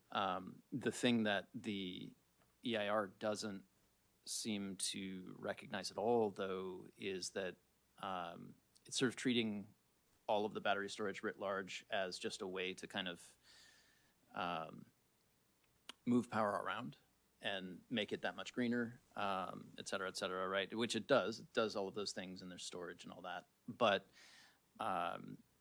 there is now bidirectional grid participation. Essentially, it's the old buy low, sell high thing. Yeah. So there's actually quite a lot of money to be made. in a facility like this. The best sort of analog example that I found the Hornsdale Power Reserve in southern Australia is actually slightly smaller. It's about 194 megawatt hours. Ours is what, 250, I think. But that facility is making $18 million a year, providing grid services. And, my point in that comment was more just there's sort of no acknowledgement of like who's going to run it. My assumption is that the developer would want to develop, finish the development and then get out and not be stuck around, running this and that facility. Probably not. Probably not, right? And they may not even be the ones who build it. Also possible. Highly likely. Also unlikely. possible, right? Usually they would contract out or, to have it built. Right. So Yeah, there's a lot of ifs about that. right. Yeah. And, at least some kind of stab at like, what would even the contours of that look like, I think really need to be at least hinted at, I would have thought, Same thing with the storage for individual buildings. They're talking about it was 30 megawatt hours tied to buildings. I'm assuming we're talking about smaller batteries like power walls and that kind of thing. But even that, our family's a great example. We have 2 power walls and solar, and we're able to participate in the Tesla virtual power plant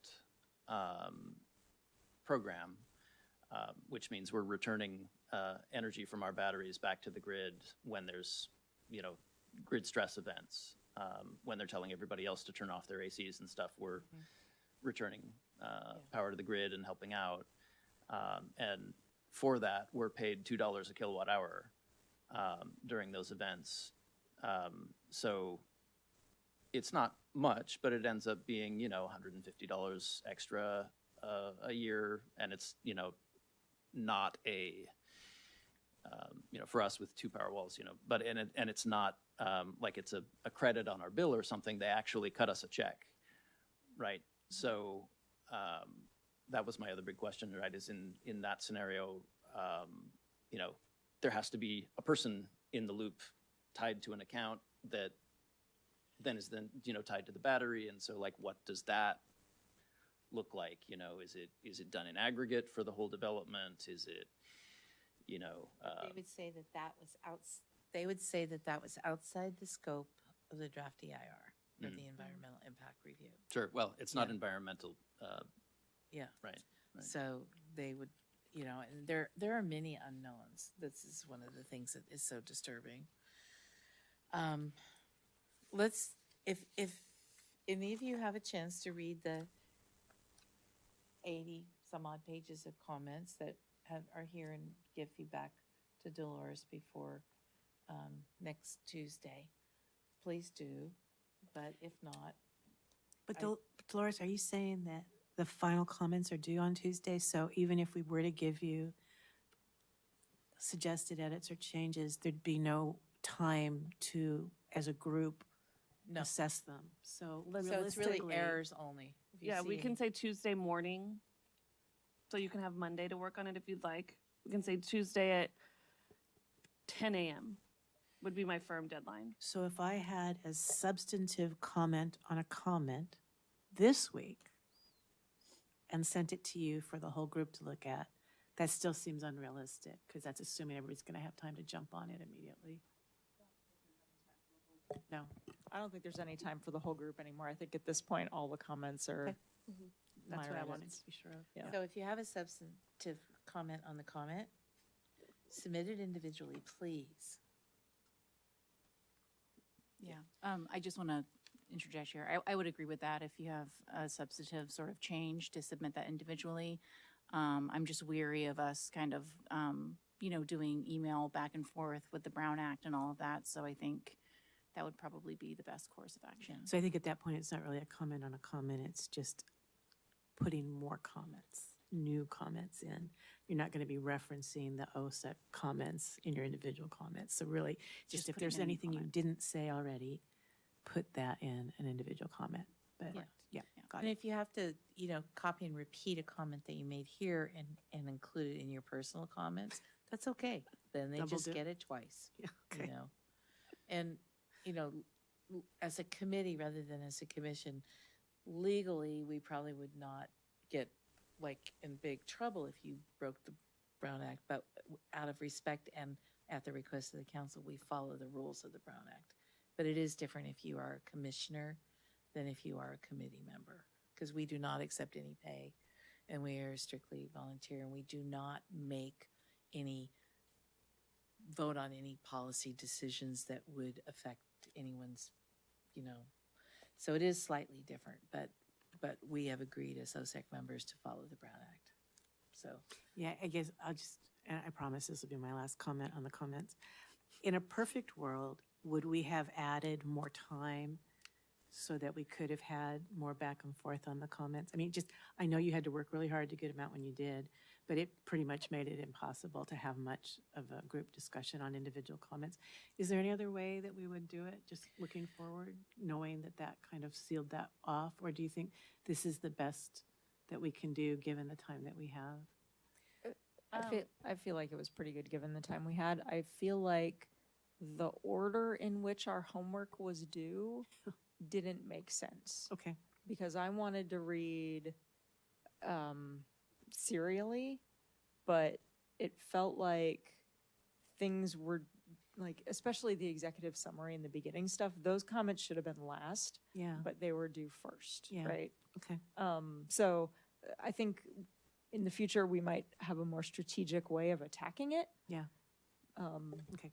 Well, that's a great segue because we will be discussing the timeline for the due dates of the specific plan next. Excellent. Sorry, can I just make one point of clarification on my comments? Just thinking back on it, the alternatives, it's probably not that material, honestly, because I don't think we're going with any of the alternatives. But I got a little bit mealy-mouthed at the end, I think. I just wanted to make sure that it's clear what I'm trying to say is the alternative that I think might be preferable if we're going no housing is just do solar and storage. Interesting. I mean, that to me makes the most sense, honestly, because it's then you don't have Hazardous any waste. hazards, you don't have any, you just, do you mean Yeah. the alternative to, that was one of the Housing? alternatives is nothing, except for, Well, usually that is that's kind of, the the do-nothing alternative. that's not going to happen. oh, yeah, no, I don't expect that to happen at all, but I just wanted to make sure that I'm not totally, I'd have to go back and look at my comments. I'm not totally sure that it was clear that was what I was trying to say, so just. Okay, heard. Okay. So let's move on to new business. How exciting. More reading, yay. New business is the Baylands Specific Plan and our work associated with that. And I assume that this chapter thing that you, okay, let's go to that.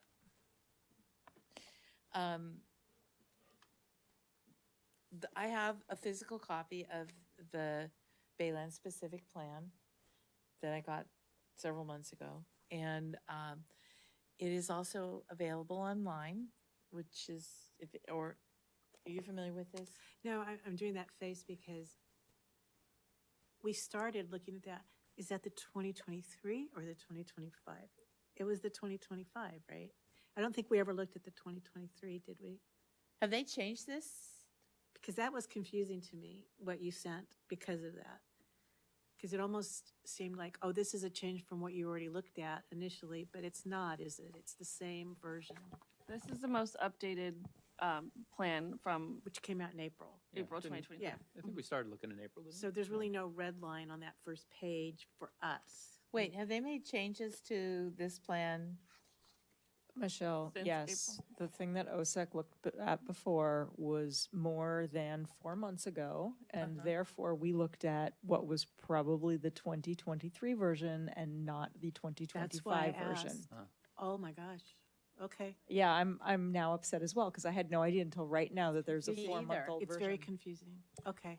So this is the chapter assignments as they stand now, and this is based pretty much solely on the subcommittee assignments that were already in place a few months back, already in place in February, I want to say, was my first meeting that I saw that at. If you want to reconfigure things, that's totally up to you all. But what we read back then is the April 2025 version.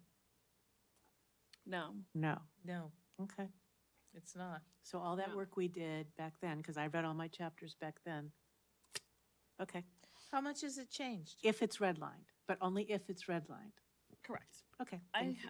I didn't look through the whole thing. I didn't see, There weren't many in ton, biology because I looked but I immediately. can't give you a specific, Yeah. idea because haven't looked through the whole thing yet. Okay, thanks. Because that was, Do you have a red line version? That's what's attached in the agenda packet. It's also, I pulled this from the website, so you can find it online. wonder if it's what the library has. Kind of things. Can you, yeah, okay. Let's do it. Let's pretend there's a red line version. Okay. The red line version is what you're seeing on the screen now. Okay, It's in your packet. perfect. I can continue to show this so we can scroll through it a minute, or we can go back to the chapter assignments. Yeah, no, I was gonna say, let's get to the chapter assignments. What did I do? Okay. Well, I'm not on any of them. That's weird. Be- Because I was originally, so this is not accurate. This is based on the subcommittee assignments, and you're not on any of the Baylands subcommittees for the specific plan. But I think that we had assignments Yes, we did in have- April. I know we did. We did. Yeah, Yes, have you a- did. the sheet here. Okay. Yes.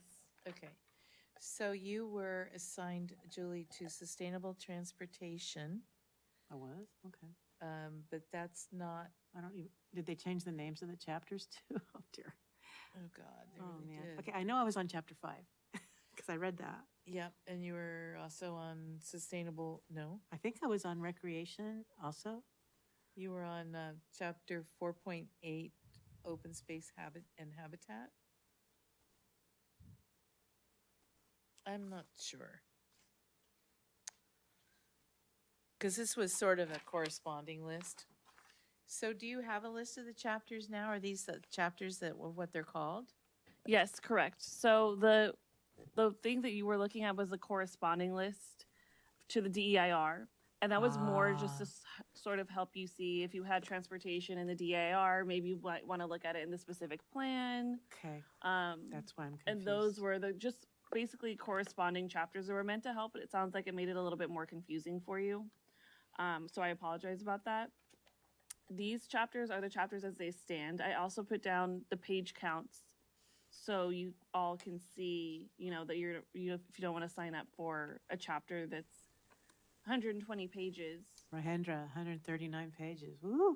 that can be shared with another committee member. That's why I put the dash there. The slash, excuse me. So, Wow, that blank on chapter 2 is not good, is it? right. And all the all ones are fairly short chapters. Yeah. Can I start the negotiations here? Sure. So I do we hear 50? read the land use section of the DEIR. So I'm Ah. wondering if I could sign up for chapter 2, but take my name off of chapter 8. But that assumes one of my co-committee members would be interested in that. I know Mary likes the finance part. She's on that already. No, I'm just saying. Yeah, I know so- that so there are I would some want her to that are stay, obvious. yeah. Yeah.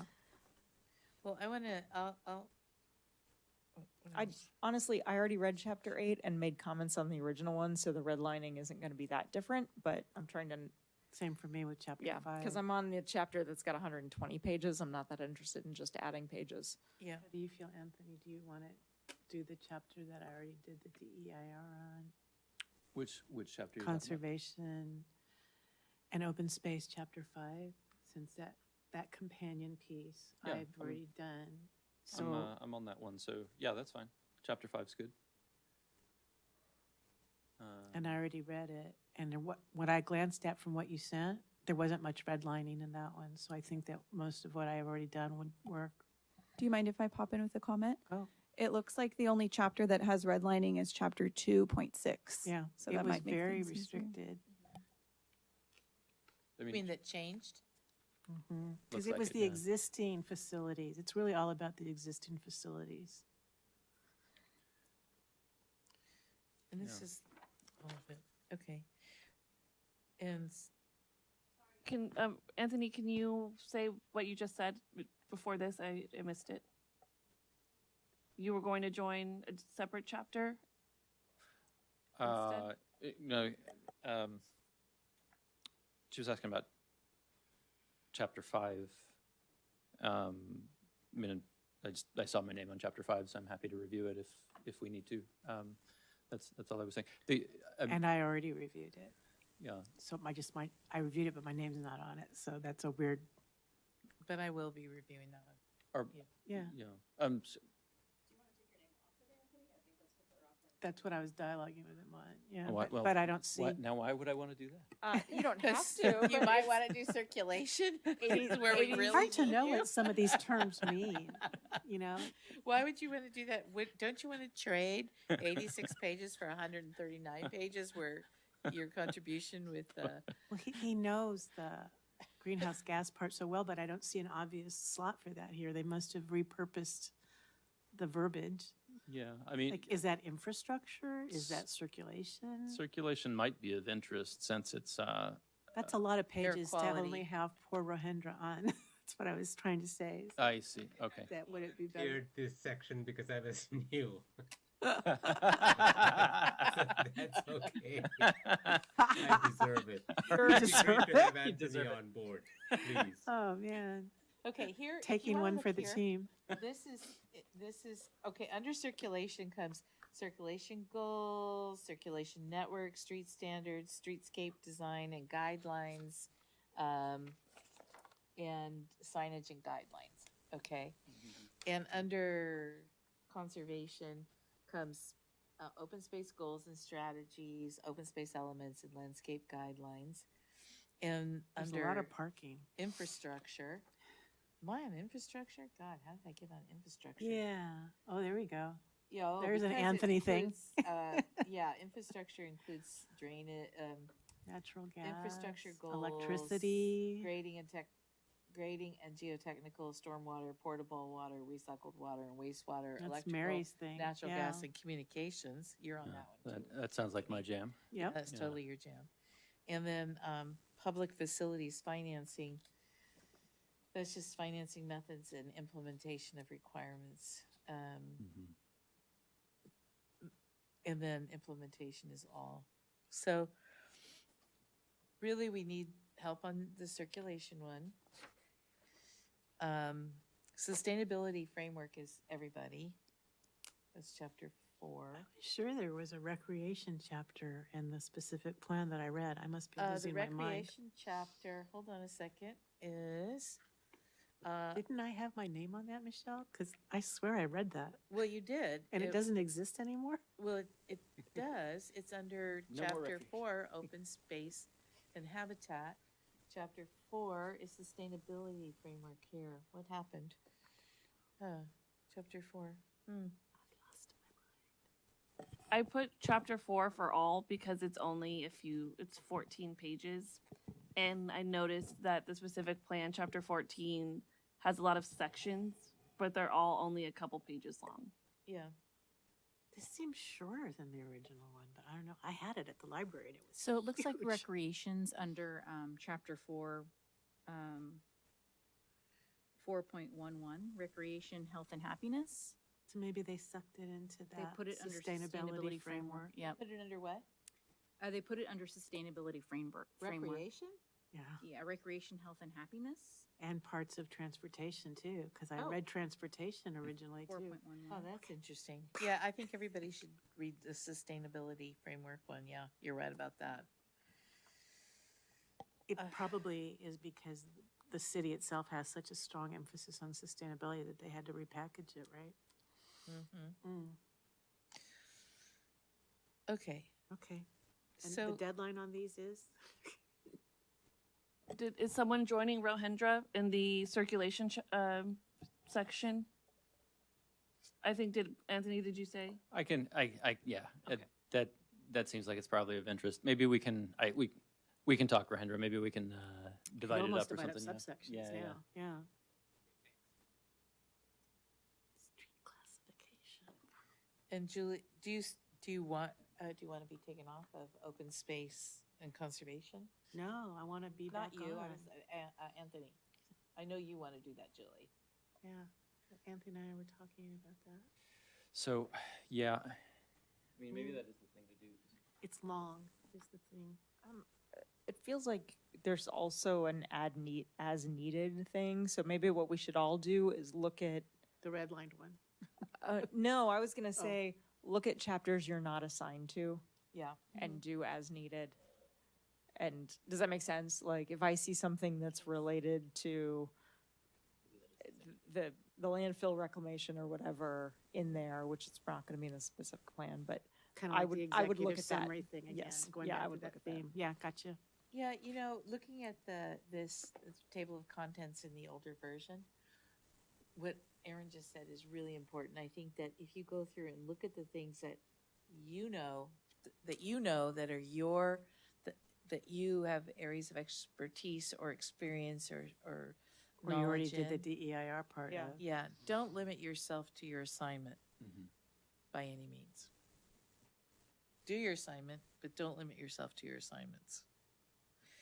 And public facilities financing, I have no idea about that one. I know, but- that's such a Mary thing. you can throw my name back on that one because I already read it once. So really, Mary and I did such a good job on the first one that I think all our comments are done, I think honestly. that's true I think for so some of too. these. Yeah. So you can leave my name on there and Okay. So, and then land use and the other land use programs, I kind of think that's pretty short. Let's put all for that if we can. Yeah, I agree. oh wait, so chapter 2? Yeah. Okay, so it's not just me. No, I already was going to do it, but. Fair. All right. And, okay, so we're good on this? Okay, so are you gonna provide the same kind of template that you did for, Yes, I will resend a template as well. And do we want to discuss scheduling now? Uh-huh. What is the public comment deadline on the specific plan? Oh, good point. I believe it's December 31st, but I'm not sure. That's correct, December 31st. And due to the holidays, we were thinking maybe final due date on the 10th Of, December. we have a meeting, I believe we have a 17th. meeting scheduled for, I think it's the 17th. Yes, December 17th. I Our do read your emails. November and December meetings have Mhm. been canceled and they are combined into one, December 17th. So the December 10th date rolls back to when we would start creating the agenda and making sure that we can get everything out to you in Yeah. time for the 17th meeting. So at this point, we have 2 meetings before the December 17th meeting. We have September and October. So I think that we should, on our agenda, put a progress report. Let people read it in the order in which it makes sense to each individual. But let's have a progress report as part of our agenda for both September and October. I'm going to suggest that not just a progress report, but if you have written comments, Yeah. submit them by whatever the date is for the next meeting. And then the few comments there can make it onto the agenda so people can read them and look at them. Yeah. So we Because would have that to. was helpful last time, even though I didn't do my homework for the Right. first month.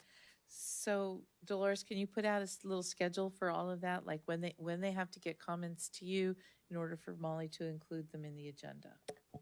Will do. Okay. I'll send out a follow-up email And tomorrow. if the updates to the general plan, I think that was the thing that we had the presentation on, are due in January, are we also supposed to comment on that by December? Yes, Yeah. that's the open space element Mhm. comments. It's gonna compete with this. Yes, it is. Okay. We have a heavy load. Anything else like that?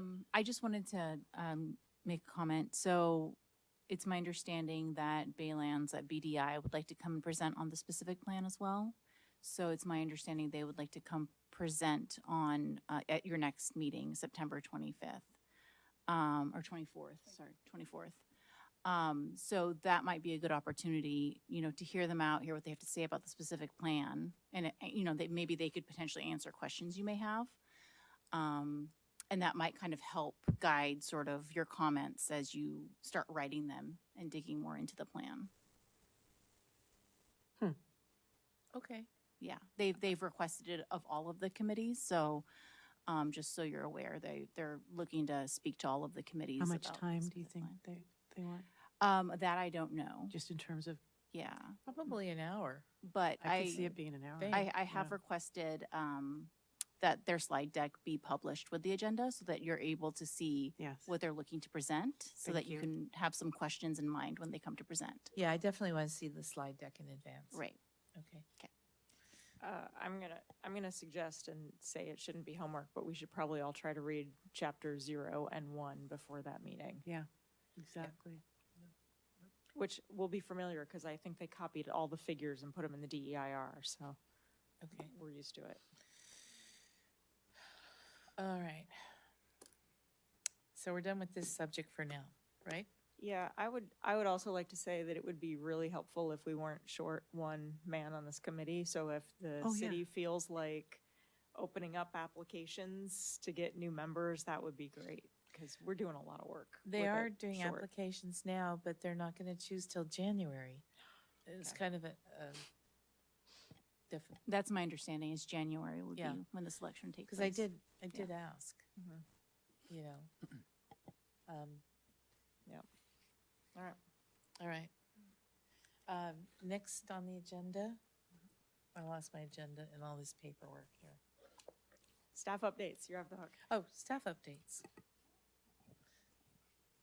Staff, give us some updates. Yeah, so, no, thank you. So the volunteer event at Ice House Hill, we did meet with Ariel at Mountain Watch and with Parks and Recreation staff about this event. We are going to partner with Mountain Watch just because they are so well versed with volunteer events. They're going to help us with tools and coordination and outreach to the community. And we were hoping to pick your brains on a preferred date. It's my understanding that they would like this event to happen after, or Mountain Watch would like the event to happen, or they recommended it after the first rain. And so we were potentially looking at Saturday, December 6th or Saturday, December 13th. And we were hoping that that might be a good time to have this event. I wanted to hear from you all. I have two good reasons to do the 13th. First is Festival of Lights is the 7th, and I know Parks and Rec and myself are going to be too busy that weekend That to was brought up by the participate. parks person, yeah. And good. And second is if our comments for EIR are due to you on the 10th, then it doesn't take away a reading day. Right. Okay. Not EIR, specific plan. Yep. So, Those are Saturdays? Yes. Mm-hmm. That's going to be fun. Is there a limit to how many people we can have out there? I think Ariel was saying he had 20 to 30 tools. Okay. So potentially 20 to 30 folks, I'm thinking. Yeah. Yeah. And then there's always extra work to be done and switching around. And sometimes two people on a one weed wrench works really Right. well, Yeah. depending on whether you're using what you're using. Right. So, Okay. yeah, it's great. going to be fun. Okay. And then I had one more staff update, just an FYI that staff is now working on the tree inventory. So we have our GIS specialist who has worked very hard on this tree inventory. We are looking to flush it out a little bit more this month and in September. and bring it to you all in October. So just a heads up, we're looking to present to OSEC in October, get your feedback on it, make some tweaks and edits, and then take it to council for presentation. Christina, do you want to have the tree subcommittee meet with, Absolutely. before then? Yes. Okay. Yep. All right. Yeah, we'll So, schedule something. yeah, set that up. That would be great. Yeah. And anything else? That's all I have. Thanks. Molly, Dolores?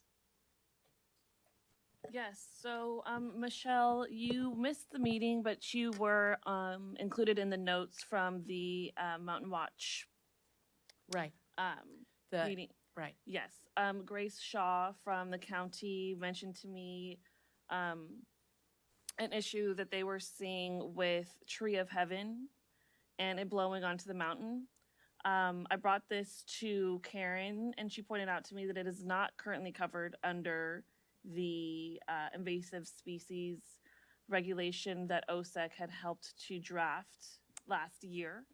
Tree of Heaven, is that, could you tell me what the botanical name for that is?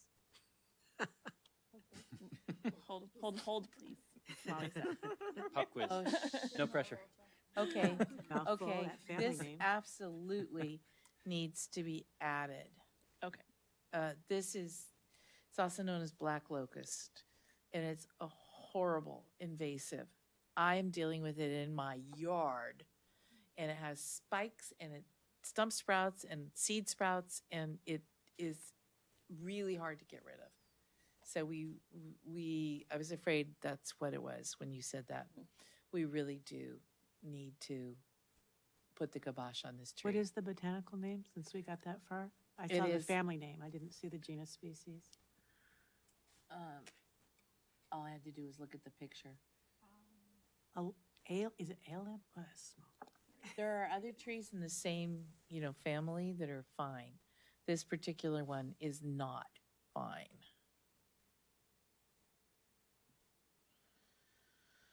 So yes, since you helped draft that, we wanted to bring that to your attention, and it sounds like you would like it to be added to that list. Absolutely. And everyone is in agreement.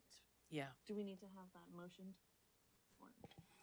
I don't believe so. That's, simply something, it's in the fire regulation, so the city manager can add that to the list. It's got these horrible thorns, and now my next door neighbor has one from the seeds that blew over to them. I keep saying, take it out now, get rid of it as soon as you can.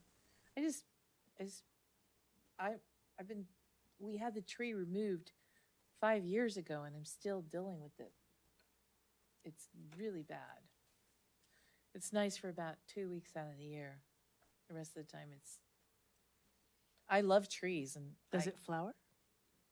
Yeah, for about 2 weeks. White flowers. That's what you're talking about. Smells incredible. Okay. It's smells like heaven, and then the reality sets in that if you even go near it, you're cut up and, It's just trying to survive, Michelle. I know, I know, sweetheart. That could go survive where it came from. Yeah. Ugh. Probably Asian with that name. Okay. Sorry, personal hate of that tree. I can feel that. Oh, I've been shredded by it. I didn't think there was any tree you would hate that much. It cost us over $1,000 to get it taken out. Personal. And it still keeps coming up in the yard and the yard next door, and now it's spread. I normally love trees. I Not don't that love one. that tree. Okay. Although I did cry when we took it out because it kind of changed the way it looked. But anyway, onward.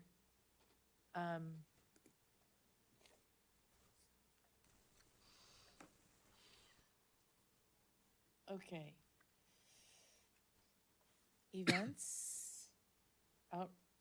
Events committee, we did have a meeting about Day in the Park, and we're going to be heavily doing a lot of butterfly stuff, hopefully partnering with Mountain Watch. We need people to sign up for slots. So, Dolores, I hate to ask, but can you put out a little sign-up sheet for everybody for booth duty? Yes, I'll look through the files and see what Adrian had come up with in the past years, Yeah. and I can send that out to you guys. Yeah. Yeah. Okay. And it's actually really fun. And the more of us that are volunteering, the better, because you can kind of go and hear, like I'm always there the entire day, but I come and go and run around and see other things. And it'll be fun. We're usually right next to Mountain Watch. So when we fill out, oh, are you filling out the paperwork for our booth? Yes. And so, like we talked about, and being, okay, perfect. Okay, education and outreach. Did you guys meet? We did. And? Luna had some really good ideas. So we knew that you were doing the butterfly theme for Day in the Park, so we built off of that. Let you take it from there, Dolores, because I know you've done most of the action that came out of the meeting. Oh, sure. Yes. So the theme for the library display OSEC has decided is going to be native species and butterfly host plants. So we're going to try to tie those two in together. I did reach out to library staff about a seed giveaway, and they do currently have seed giveaways, but they are for herbs and veggies. They said that they do not have the bandwidth at the moment to procure seeds of native plants, unfortunately. So if that's something the OSEC would like to do independently and just donate it to the seed bank at the library, that would come out of the OSEC budget. So that's something that you would have to decide on. So basically, we're thinking, encouraging people to create pollinator and butterfly-friendly gardens in their yards, just so you can see what the sequitur was there. Yeah.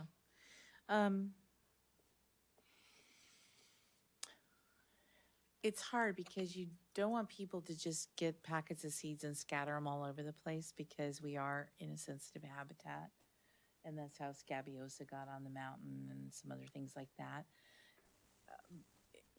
Having native plant seeds would be really good. I don't know whether we have enough in the seed bank from Mountain Watch to be Mary able to do found a something. really good source, and they're all native, and it was $55 for a whole bucket full of them. Wasn't clear if they were separately packaged, but we got the species mix, and they all look good to me. They definitely were natives. I'd love Ariel. Can you send that list to Ariel and have him look at it? But we did liaison with Ariel because they had just done their seed collection fortuitously right before our meeting. Uh-huh. And so He did you hear back? He has not gotten back to me Okay. quite yet. But we pushed out the display to the 10th instead of next week, so that buys us a little bit of time. Okay. And I can reach back out and send him the list if you'd like and see what he thinks about it. Please do before we do that.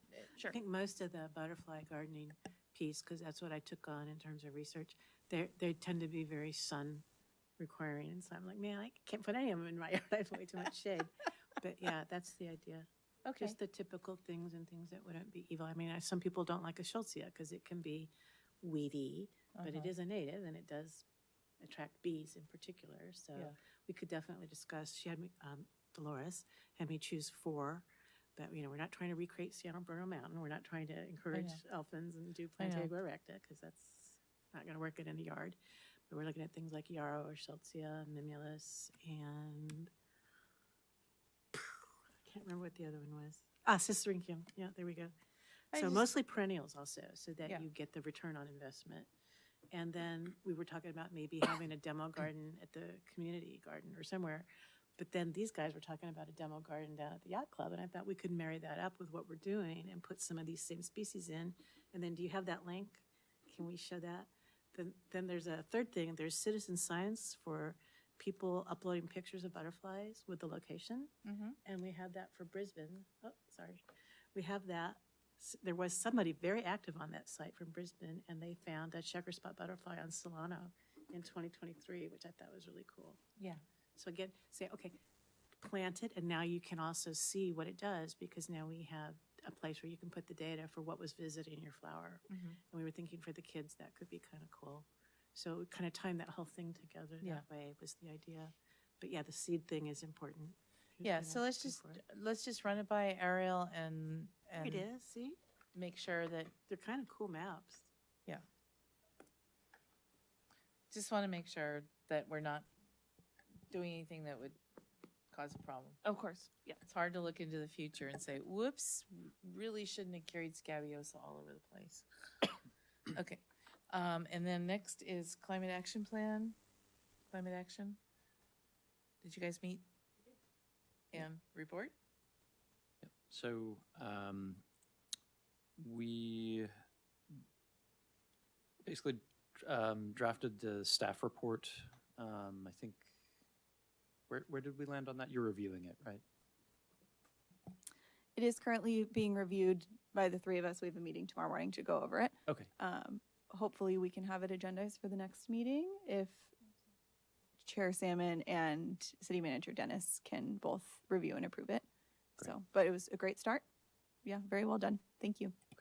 And Anthony's very cool article about deadlines and electrification came out of our education and outreach meeting. Oh, yeah, I suppose we should. And back that's up to coming the- out, and yeah. that was Well, very, so that- very cool. I read it. Yeah, that came out today. So that's worth mentioning. It was a lot of work. Yeah, I basically compiled a list of resources for all of the electrification, incentives and things that are expiring as a result of the OBBB. It's important because, they're really coming up. It's, end of the year, so December 31st, right? So, yeah, thank you. I thought it was important to get the word out. If you've been on the fence thinking of electrifying anything in your home, now is the time because that money is going away. For EVs, it's even more acute. It's end of September. $7,500 worth of incentives is going away. So if you were thinking of buying an EV, there probably won't be a cheaper time to do it anytime soon, until Chinese EVs hit the U.S. market. But that's a different issue. Cheaper than gas cars, unbelievable. Okay. Crocker Trail Frog Habitat, I think we're good on that for now.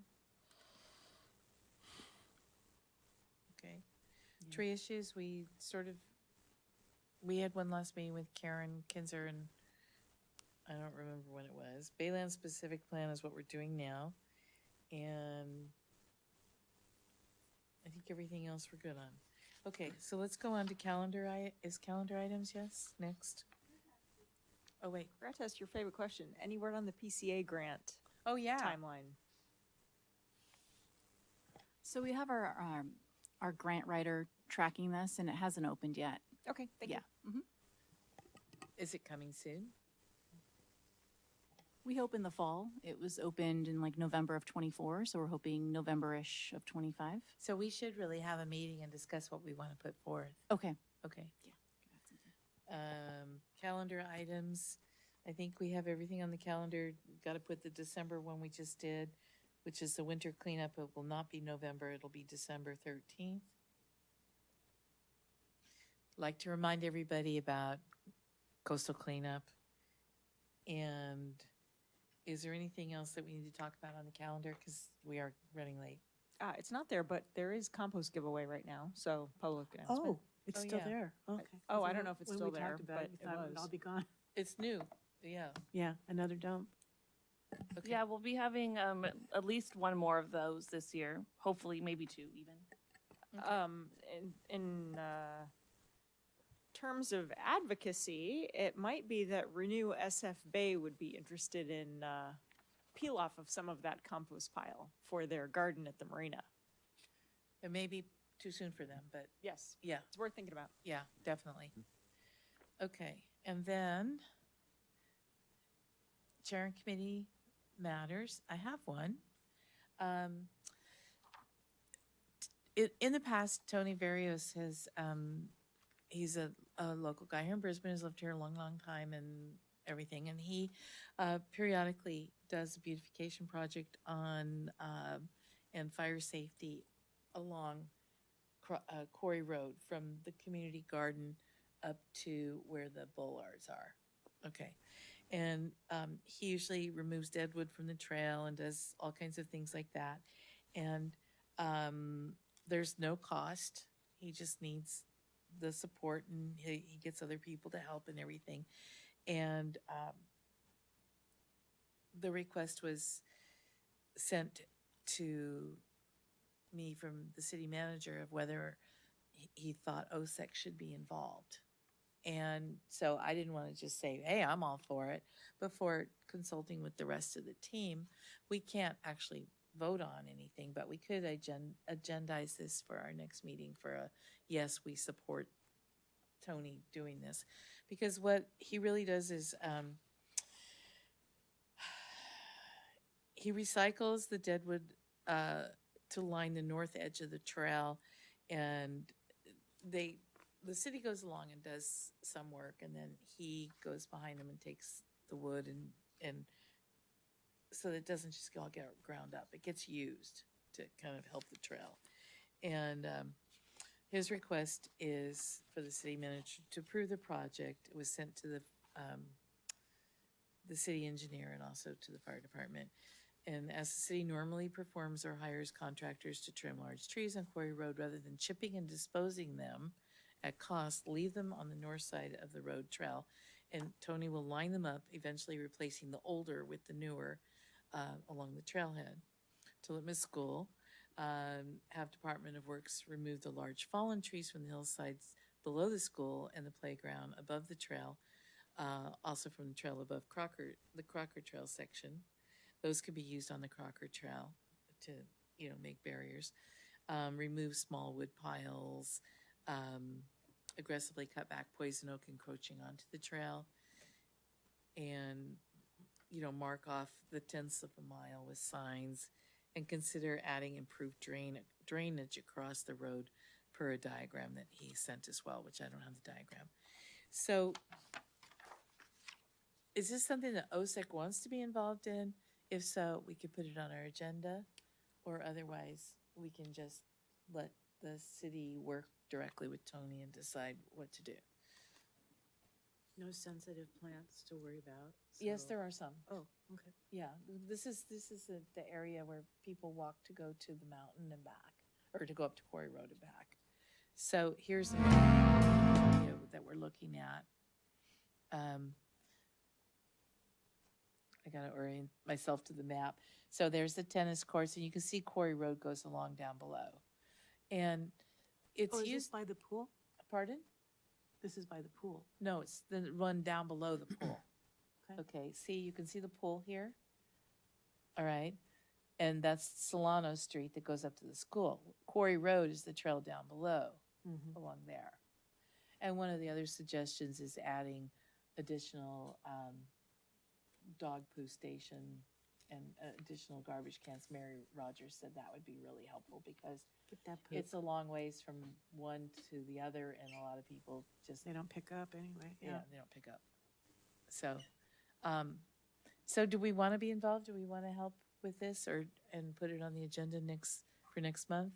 Or just say, hey, I think we should probably, it comes under, kind of open space trails and everything. Quick question. Could we just tell staff right now that we think it's a valuable project and we hope that they work with Tony? Or do we need to agendize it? And then I don't feel like we'll add much value other than to saying, What you just said. we think it's important. Yeah, unfortunately, because it was not agendized, it's not something that you could have like a full-on discussion about and provide feedback on at this moment. But if you'd like, we can agendize it for the next meeting, and you can provide your support. Or you could just not opine at all and just kind of with the understanding that he's just gonna, do his thing, or, that I can just come back and say the committee had no comments. Or if you guys have additional comments and you kind of want to, really dive into this and Okay, so it all of sounds like that. the only way of being the only way of being for it is to put it on the agenda for next month. It sounds, yes. Okay, that's To basically. fine. not be against it. Yeah, hey, Michelle, Yeah. you should agendize that for next month. For next month, Okay. and then we can actually Noted. talk about adding some garbage cans and some other things like that. Is there anything else we need to cover? Did we ever get to meet with the person who whacked the frog habitat? I know that that kept getting delayed and put off and rescheduled. Does anybody know if that ever happened? That I would have to double check on. Okay. Yeah, I wondered, 'cause can, it's I been can get back months to the and group. months and I can send an months. email out. And I know it's been hard to nail that person down. Yeah. So to speak. Okay. And the date of our next meeting is 25th of September. September 24th. Do we need to do any kind of, besides signing up on this sheet, Erin and Michelle, do we need to be trained at all to stand at the booth on Day in the Park, or just wing it? Is there a message? Are there handouts? Do we need to think like a butterfly, dress like a butterfly? Yeah, so we actually, in the subcommittee, we talked about the art thing, because kids usually have fun making an Yeah. art thing. And I wish I'd thought to bring it, I didn't. I know you have My a friend has poster. some really cute little butterfly, cute little crafty things, and they have wires sticking out of them, so you can stick them in plants, you can put them around your bread, or, Okay. you know, whatever. It's just a little butterfly. And we thought about getting some cardstock cutouts of butterflies that Karen found pretty cheap on Etsy, and then allowing kids to you know, color them in as they see fit, and maybe give them the Mountain Watch butterfly poster as an idea of some Brisbane butterflies. So they could, you know, make their own checker spot, or they can make a, you know, fluorescent, you know, rave butterfly, whatever. But have basically just having kids color butterflies that they can then stick on things. Okay. It's Plus, Ariel has origami butterflies that he's working on doing all the exact species, and then you make an origami one. You know, Julie, there is a open slot on the event committee. If you, Yeah, that was mentioned in the Education and Outreach Committee, definitely. So just to go back to my question, so there's no, we just would be handing things out, so to speak. So when you, no, ha- we'll or be helping kids engaging with help, the kids, yeah. and so they're going to be sitting down and doing this coloring, so we're going to have space for them to do that. yes, Okay. yeah, Just and then we haven't also, don't know. if I can get it repaired in time where it will hold up, I have a painting of a mission blue butterfly that you put your head through and get your picture taken. Oh, that's Yeah. very cool. And we did it years ago for a Day in the Park, and it was a big favorite for a long time. Sure. but So if it's got- really windy, we just need ballast, or their little pages are going to blow all well, over the I place, repaired 'cause it for the Summer Solstice Festival, and it was really windy, and it ripped again. Yeah, I know, I was So thinking this about the time- coloring too, so Yeah, I that need could to- be, 'cause yeah. just anymore, you just They don't put- know. they can put backs on our Easy Up And they're going to. a little bit, yeah. So that will help with the wind, be a windbreak a little bit. Yeah. Okay. But if it's been the way it's been this year, we may not get shade shelters at all. Because they blew away. One of them blew away a concert in the that's park The and wind thing. took out one of the street lamps and almost hit a kid, even though it was tied to the table. Well, it has been incredibly Yeah, it's been windy. incredibly It just has windy. been. Yeah. Okay. So, Good old climate change. yeah. And speaking of which, we need to schedule one more event meeting before Day in the Park. Do we Is provide one the on the coloring? books We already provided The the for pencils and September the 18th. color Yes. crayons? Well, Julie asked if we provided the color crayons and all We that need to kind have of a stuff. and- budget to give them coloring things? And if you go through Adrian's office, you're going to find a whole lot of craft supplies. Oh, We have them. Michelle, our next events subcommittee meeting is scheduled for September 18th. It's on the calendar. You know what? It is on my calendar, and I saw it today. And I said, "OSEC event at 3:30. What event are we doing?" And then I went, "Oh, it's the event committee." Yeah. So I'm curious, related to Day in the Park, do we still have